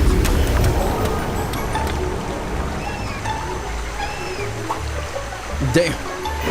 Where's your teleport, bro? Over the next couple of weeks, nothing happened. So I'm sealing the nest in complete darkness. This should simulate the queens being underground and encourage them to lay eggs. Yeah, that makes sense. I mean, I didn't know that they absolutely need that darkness or just doing things underground in order to lay eggs. But that's a pretty cool fact right there, bro. Like that's the only way they feel safe, probably. Like if they do it outside in the daylight and stuff, it probably makes them nervous or makes them feel like they're gonna put their children in a threatful environment. So there are so many eggs. Dang. Each of these eggs is smaller than a grain of sand. What the heck? Bro, all you gotta do is just go like these and it's done. Queens are hard at work as the eggs develop to larva and then into pupa. It's a poo-poo. But everything changed on day 51. Okay. Our first coming out. ants. I'm gonna call you Scout Get back Junior. to work. Scout Junior. And there's another. Wow, they just keep coming. Oh, that's Soon what she we'll said. have thousands of ants. Okay. Wait, thousands of ants? Thousands? I thought you said 1,000. First, I'm growing 2 huge ant armies. Okay. Then I'm putting them head to head in extreme survival challenges. What the? And on day 100, I'm Where those opening fishes the come door from? that connects our 2 worlds. And I have a challenge for you. Can you spot these ants hidden somewhere in this video? Wait, can I spot One's these for you. ants? Can you spot these ants hidden somewhere in this video? Easy, medium, hard. All right, I'll just look for the black one. That'll be the easiest.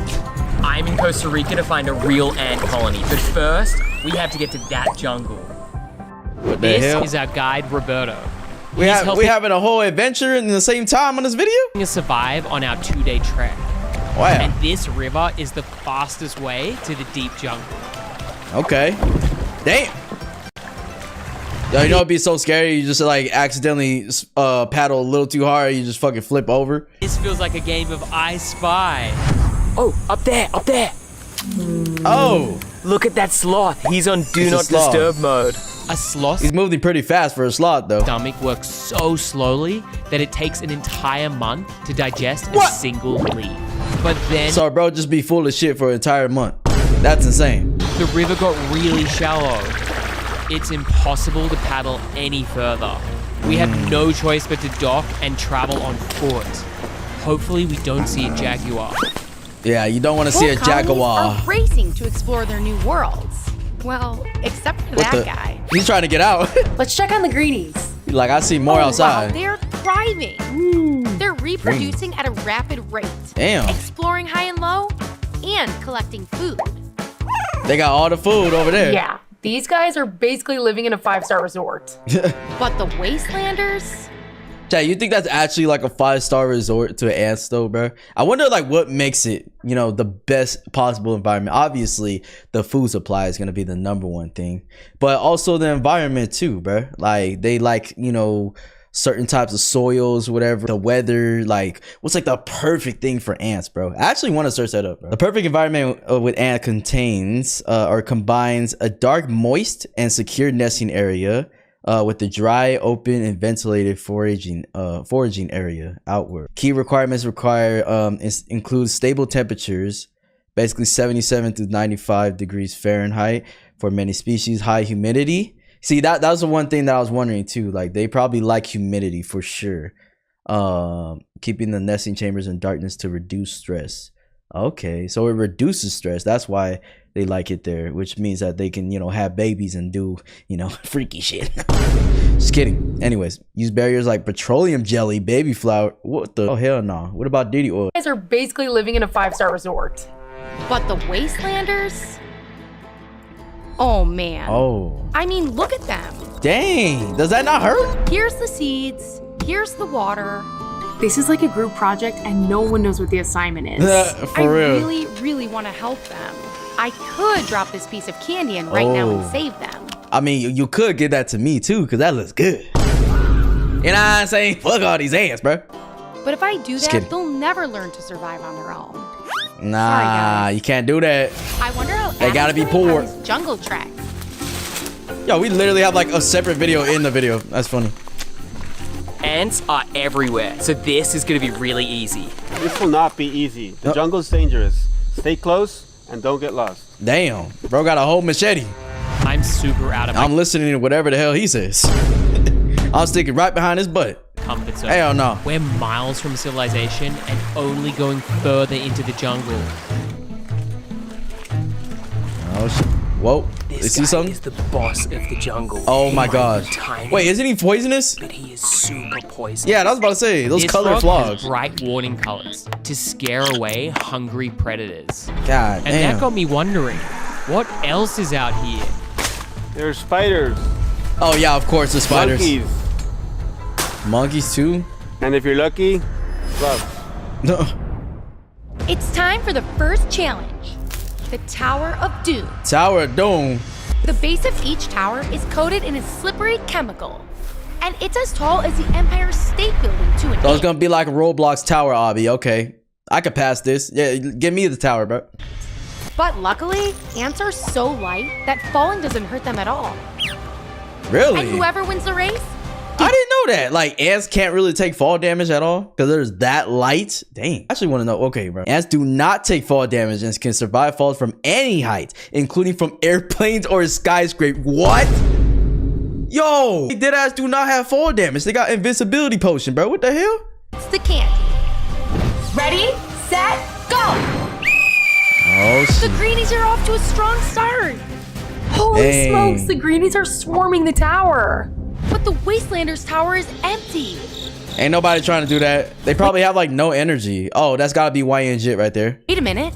Or Scout! something like Scout YN Jit. Junior's making a break for Scout? it.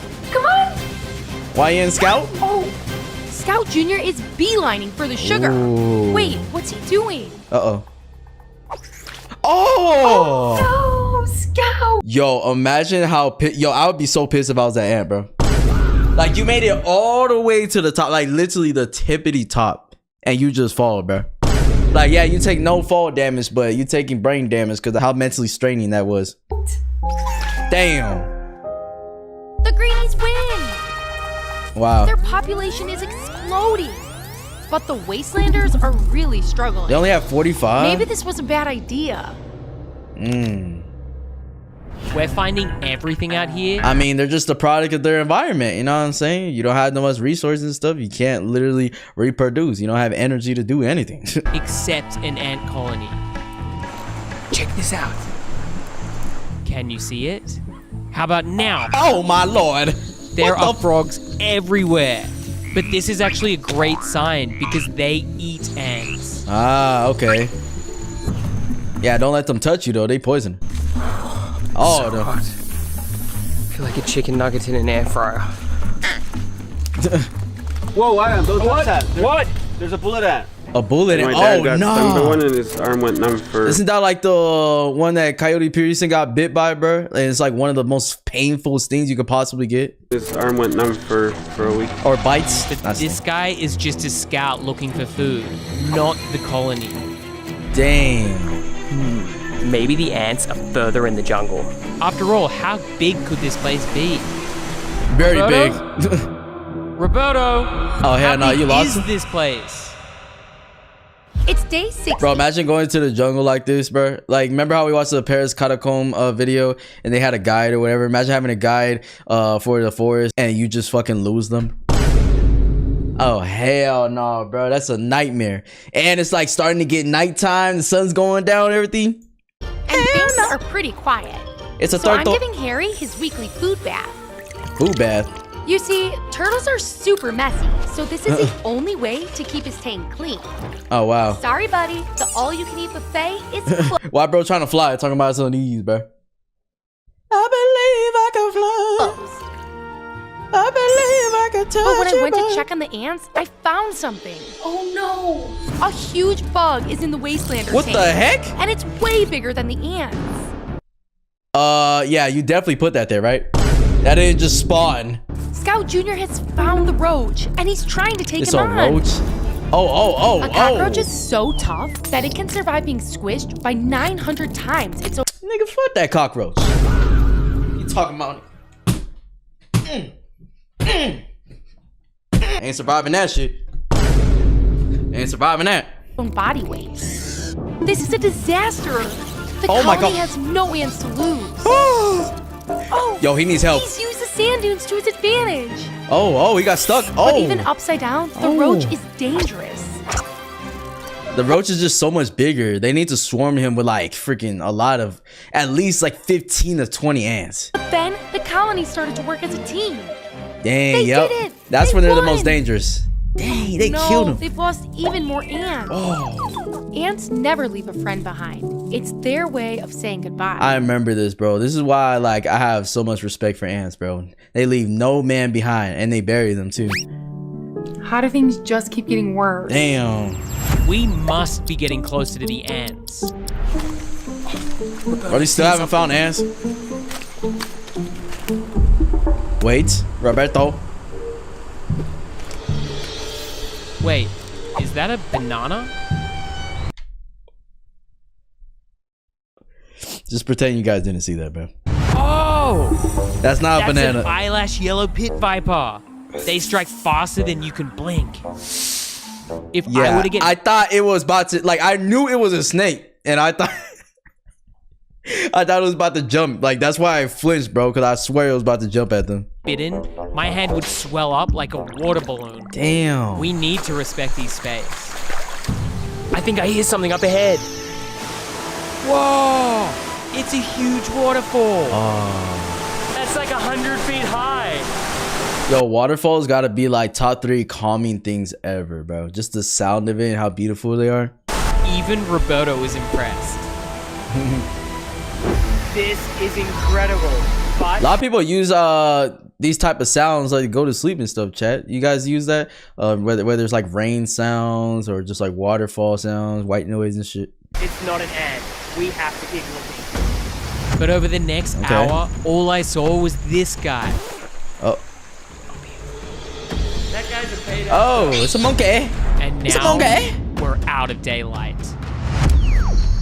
Roberto, is that you? Yeah, ain't no way my black ass gonna be here at nighttime. I think it would take everything in me to just go in the daytime. Nighttime? Hell no. Wait, actually, I might blend in though. It's day 75 and time for challenge 2, the Mighty Maze. Mighty Maze. Okay. This isn't even close. The greenies are working together to find all of the dead ends. They won in like 5 seconds.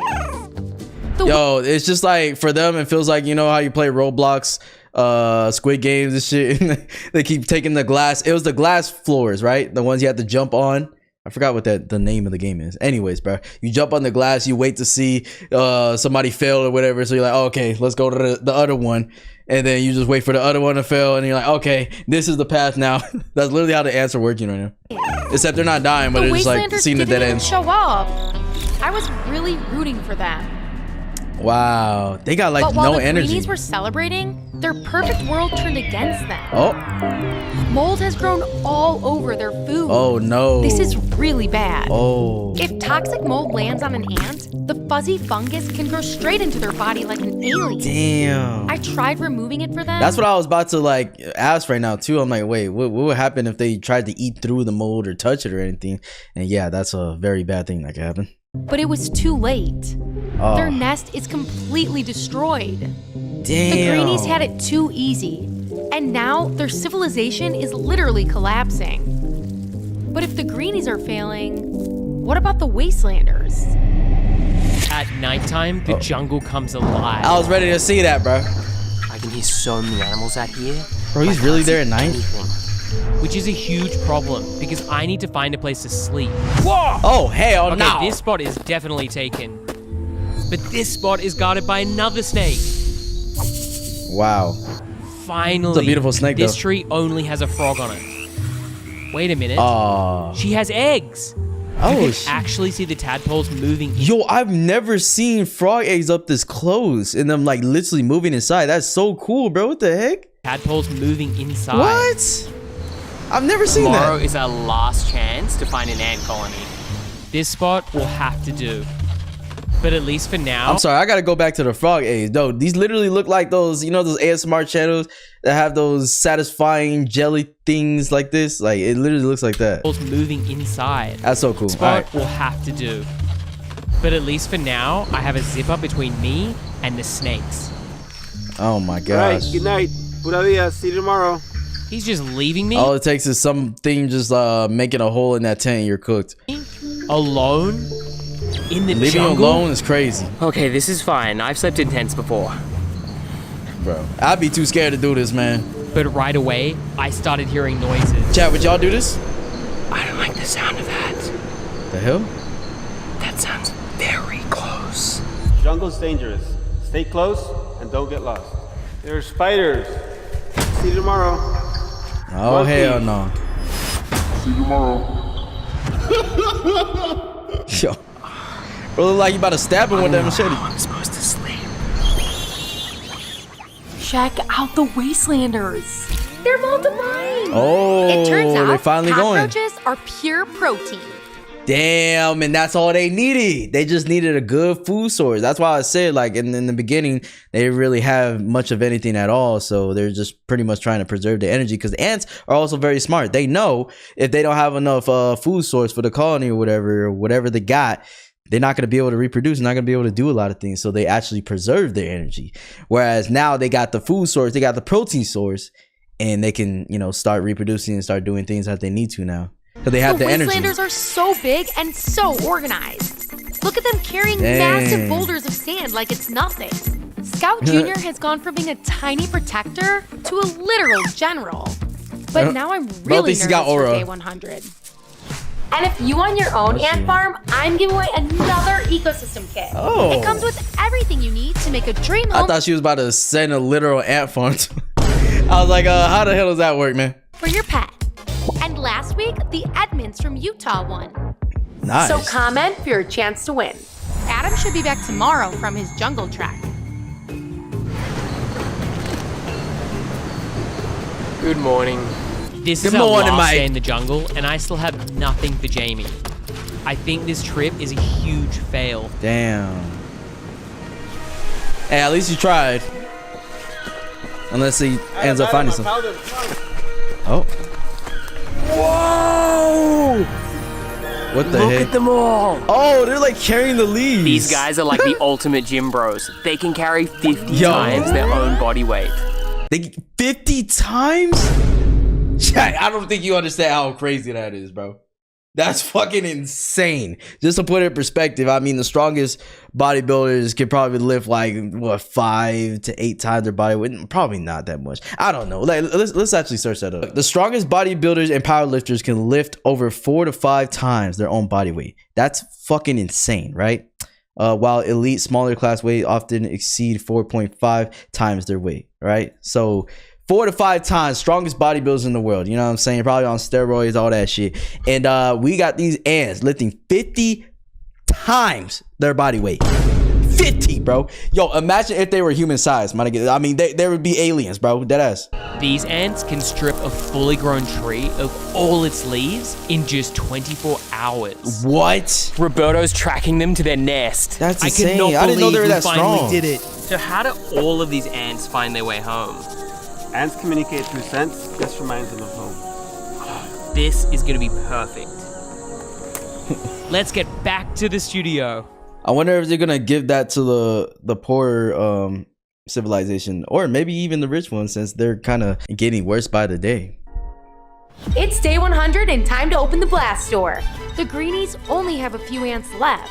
Greenies. And the Wastelanders are stronger than ever.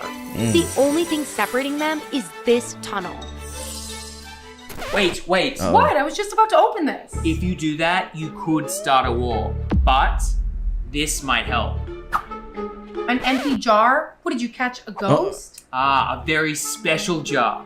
You see, if two rival ants have the same stench, their brains can be tricked into thinking that they're friends. Oh, really? Okie dokie. So if they both smell like ass, and everybody over there smell like ass, then they gonna be ass together. 2 butt cheeks, like that. You know what I'm saying? It's Scout Jr. He's marching straight over from the Wasteland. Yo, Scout Jr. is YN, bro. That ass. He want all the smoke. He didn't even hesitate. He was like, let's go. Let's go. And across from him, there's a surviving Greenie. Oh, Oh man, I'm so nervous. I'm literally Uh-oh. sweating right now. no, you're not. This is it. Don't fight him, Scout. Don't do it. Uh-oh, they crossing They paths. chose peace. Oh, Scout Jr. nice. came from nothing. And when he finally had the Damn. power to destroy the Greenies, he showed mercy. Let the super colony begin. So they didn't end up fighting. Wow. I was low-key wanting bloodshed. In this box are over 1,000 ants, and in this video we're gonna not only make What the? Yo, that ant have a big booty though. Hold on. Who's this? this video we're gonna Who did shorty? not only make them a new Okay, nest, let me not- but this nest will also have an ant elevator. They will also be Ant put to elevator. the test to take Oh. on live boss fights to secure their new home, God and we'll get damn. to watch how over 1,000 ants take down prey. Like genuinely, You see, boss fights for ants are not the same for us, like when we play video games, right?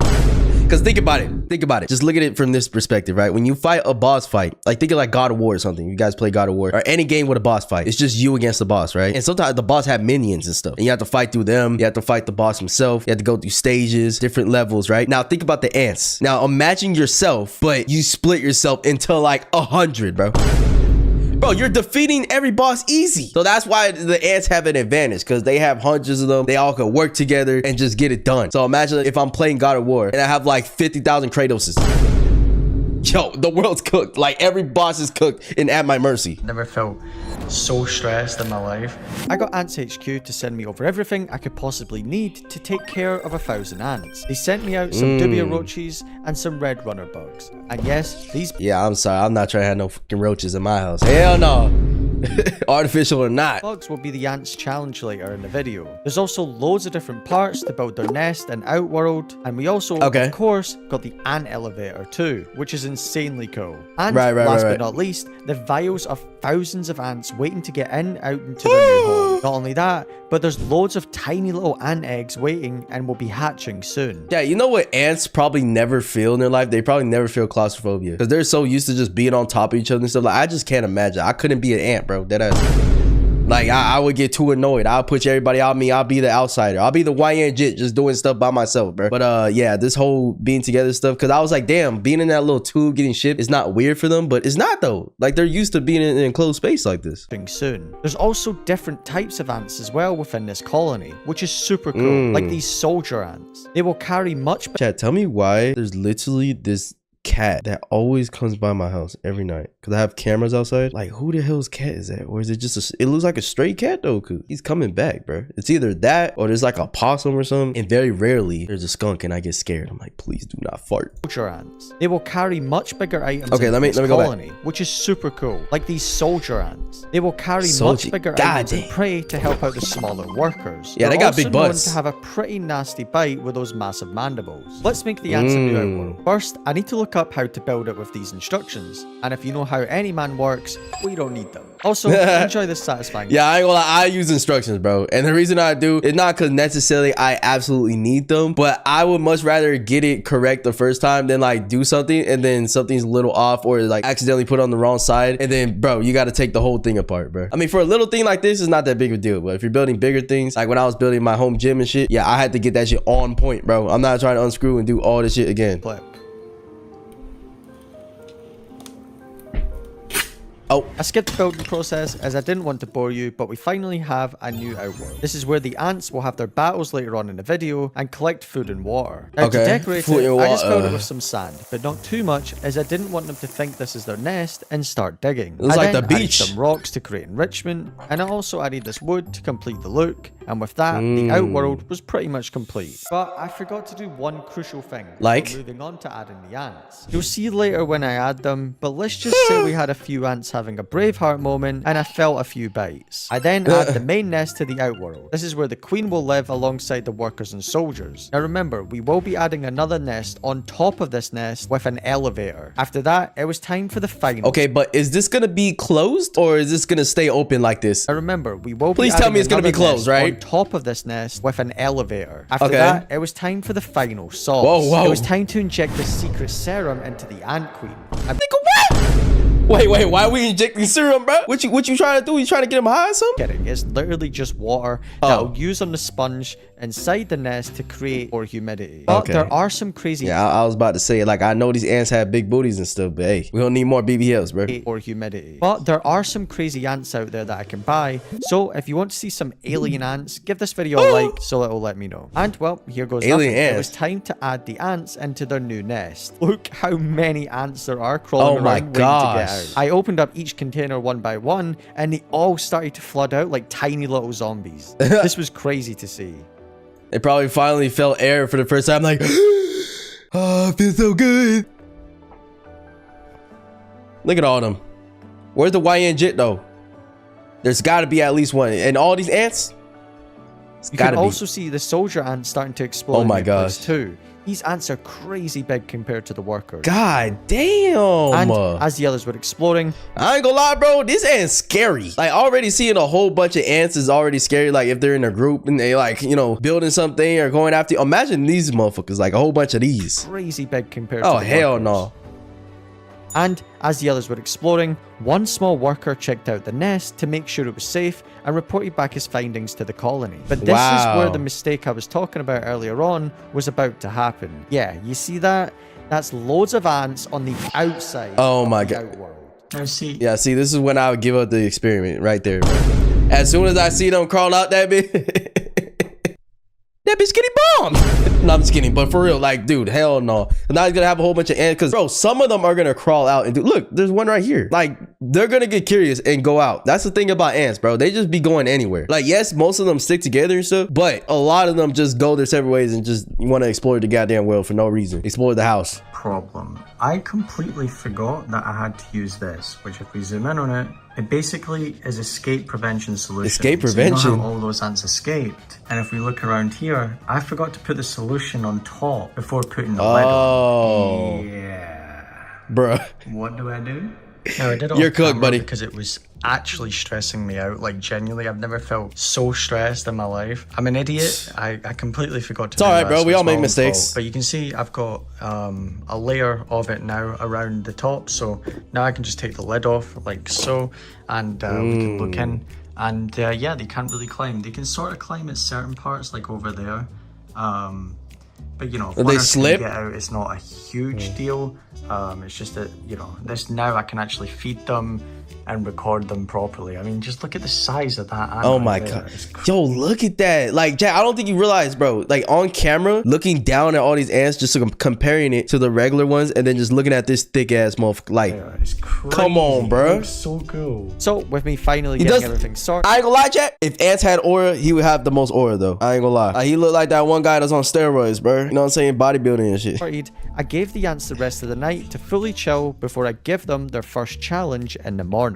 And on the next day, the ants were still out and about gathering supplies, but hadn't moved into their new nest yet. So I thought it would be a good time to give them the first of many challenges. Their first challenge will be these flightless fruit flies. These are small but very fast and will be a good... I hate fruit flies, bro. They're some of the most annoying ass, well, just flies in general. Flies in general, they're so fucking pointless. I hate them. But the fruit flies are annoying. They go after your food and stuff, and mostly, obviously, the fruits. And then they're just annoying. It's like little gnats. Just like, fuck out my face, bro. Starter challenge for the Am I the only one? After dropping a few flies into the tank, the workers instantly started to attack the flies. Every single ant was on high alert, trying to figure out what was going on. And one by one, the ants started to swarm them and slowly take... See, this gotta be a nightmare for any insect or anything. Even for me as a human, bro. Just imagine just getting a whole bunch of ants just corralling over you. Oh my gosh, just completely covering you with their mass. Oh no. By one, oh the ants no, started that's a to horror swarm movie. them and slowly take pieces out of the flies. Some of the soldier ants even got involved. And when these ants get into the action, you know it's over for the flies due to the size of the mandibles on these Definitely ants. older. Then, look at that. Once the flies have been defeated, they then carry them away to be stored as fuel for the colony. This was an easy challenge for the ants, but trust me, the next two challenges they have are a lot more difficult. That's the one thing you can't say about ants is that they're not a family unit, bro. Like everything they do is in thought of the colony. If you think about it, you know what I'm saying? Like not one ant like kind of just doesn't think about, oh, let me bring this food back or let me check this space and make sure it's safe for the rest of us and come back. Like how that one worker ant was checking on the second like home and stuff. Like it's crazy how they work, bro. And that's super respectable. Just please stay the fuck out of my house. Then we're cool. Now, after feeding the ants, I noticed something crazy. I, for some reason at the time, thought that this was the queen. But I was wrong. And here's why. The queen somehow got to the nest without me seeing. And look at the size what the heck? of her. I think the reason why I couldn't see... That's the queen? How got to the nest. What the fuck? Nest without me seeing. And look at the size of her. I think the reason why I couldn't see her before is because if you see now, she's completely covered by ants. So it just looked like a pile of ants. But under them is a giant queen. And she was escaping into the nest for safety from the attack that just happened. You can see as she moves... I ain't gonna lie. Imagine stepping on this queen, bro. Like how satisfying that... Whoa. Okay. I ain't an ant killer.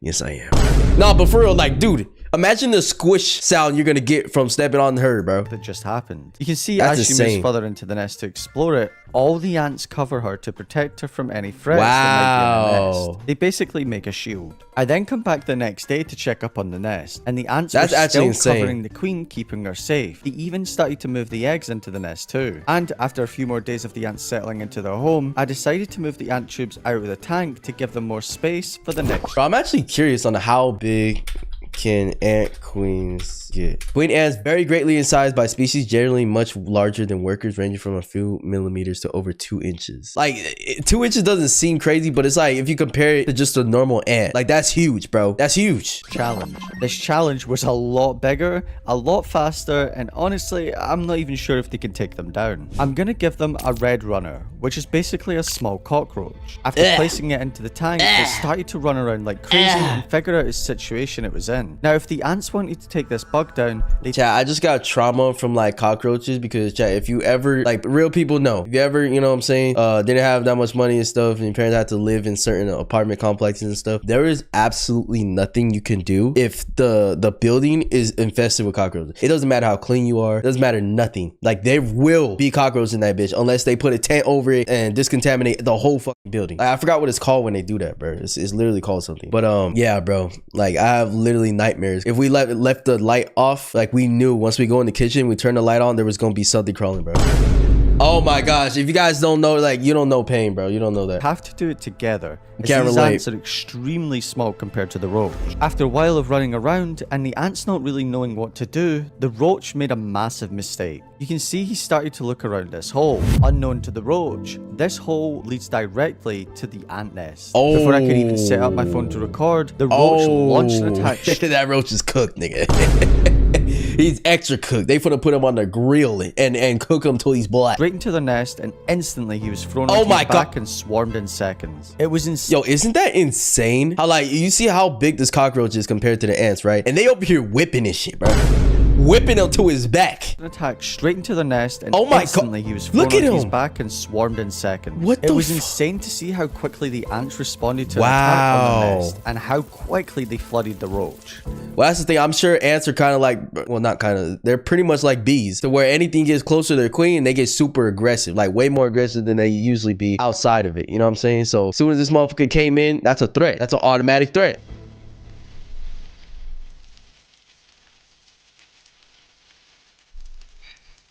And it wasn't just the workers and soldiers that wanted to take a shot at the intruder. The queen also came over to inspect what was going on. Oh, hell and no. started to attack it as well. Yo. Just imagine that, bro. That's why I say this is a nightmare situation for anything. Just getting grouped up on by just the normal ants. All of a sudden, you got the queen, the fat booty queen coming over and eating your ass too? Cut, bro. Like, this is worse than being in a horror game. No. Look at that. You can't even see the nigga anymore. He's gone. And then, after about 5 minutes, the swarm was complete and the roach was pretty much dead. Outside in the outworld, things were pretty much dead too. All of the action was all over the roach, and there was hardly any ants out exploring. So I thought this would be a good time to give. Oh yeah, it makes sense though, because like that's kind of a big food source if you think about it for a lot of those little ants and stuff. I wonder how much the queen eats though. Like, if she eats like a significantly more like portions than the regular ants, like does she take a lot of food? Do they let her? Do they ever fight the queen? I don't think they do, but maybe they do though, because at the end of the day it's just food and they're all trying to get to something. You know what I'm saying? So, but anyways, that's a little off track. I wonder if the reason they're there is because it takes a long time to really get all the nutrients out of the cockroach and stuff, you know? So they're gonna be there for a while because why not? That's their food source. The ant elevator. Now this was a lot easier said than done, as to connect the elevator, that means I had to disconnect the nest. And in this nest, there's thousands of ants that will storm out once I disconnect it. But I had a plan, and the plan was to stuff the end connectors with tissue paper as quickly as I could. Yo, he's got some crawling on his desk. No! Yeah, I can't do this, bro. This is like making me itchy in my skin. And as you can see, I had a few ants escape. Now, with all the ants secure in the nest, I then had to connect the towers that will hold the second nest up in the air. When screwing the towers into place, I had to be careful not to knock the tissue paper out or bang the nest and annoy them more than I already am. I then connected the second nest to all the pillars, and we finally had it set up. But we were missing a crucial part. The elevator from the first nest to the second nest. And after connecting it off camera, I finally had it complete. But I wasn't going to let them get this second nest easy. Guarding this nest will be an armored bug. An armored bug? These bugs are pretty difficult to take down, and honestly, they might not even be able to do it. But if they want that second nest, they're gonna have to. After placing the isopod in, he instantly stood at the stairs like a bodyguard. God damn, that nigga not playing, bro. He said, all right, what's up? I saw what y'all did to that cockroach. You ain't gonna do that same shit to me, boy. Yo, is this the form of white? Well, it's not really white and shit because it's not a part of the ants. But this motherfucker is a YN though. Look at him. He's standing there. He's not moving at all. He's waiting for smoke, bro. The stairs like a bodyguard. And then, as per usual with my videos, just before I could record it, the isopod went flying down the elevator and straight into the outside of the nest. He really wants smoke. He was not waiting to that top layer. He said, no, I'm going down, boy. That's why I see the action. And I'm packing. What happens if these bugs go into an ant nest? It's pretty much an instant death penalty waiting to happen. Yeah, low-key. Up the elevator, and while in the elevator... Yo, okay, now he's trying to run away. So he's not really a YNJ, I guess. But they're dragging his ass down. Look at him. He's trying so hard. You can see some ants were starting to climb all over the bug. Oh my God. Out of nowhere, the isopod escaped out of the nest into the open world with ants literally riding on his back trying to take it down. This was like something out of a movie. It was insane to see. Yo. Hey, he's trying though. He's trying to wiggle them up or something.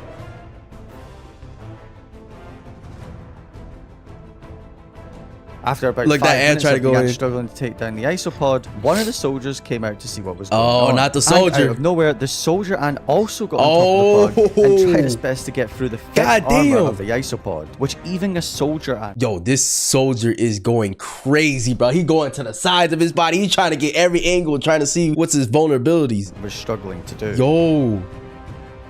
They can't take him down, though. He's still going. They gonna need the whole colony. Oh shit. Oh About shit. 10 minutes later, the isopod went into the connector between the ant nest. I couldn't see it and I couldn't get a shot of it. But as you can see, where is it? All of the ants from the nest went onto red alert. Oh, they're going to rush it. Over to the Oh, they going to help out. And the next day, I seen what was left of the isopod. Just its shell of an armor and nothing else. The ants... Damn. Oh shit. RIP, bro. He got cooked.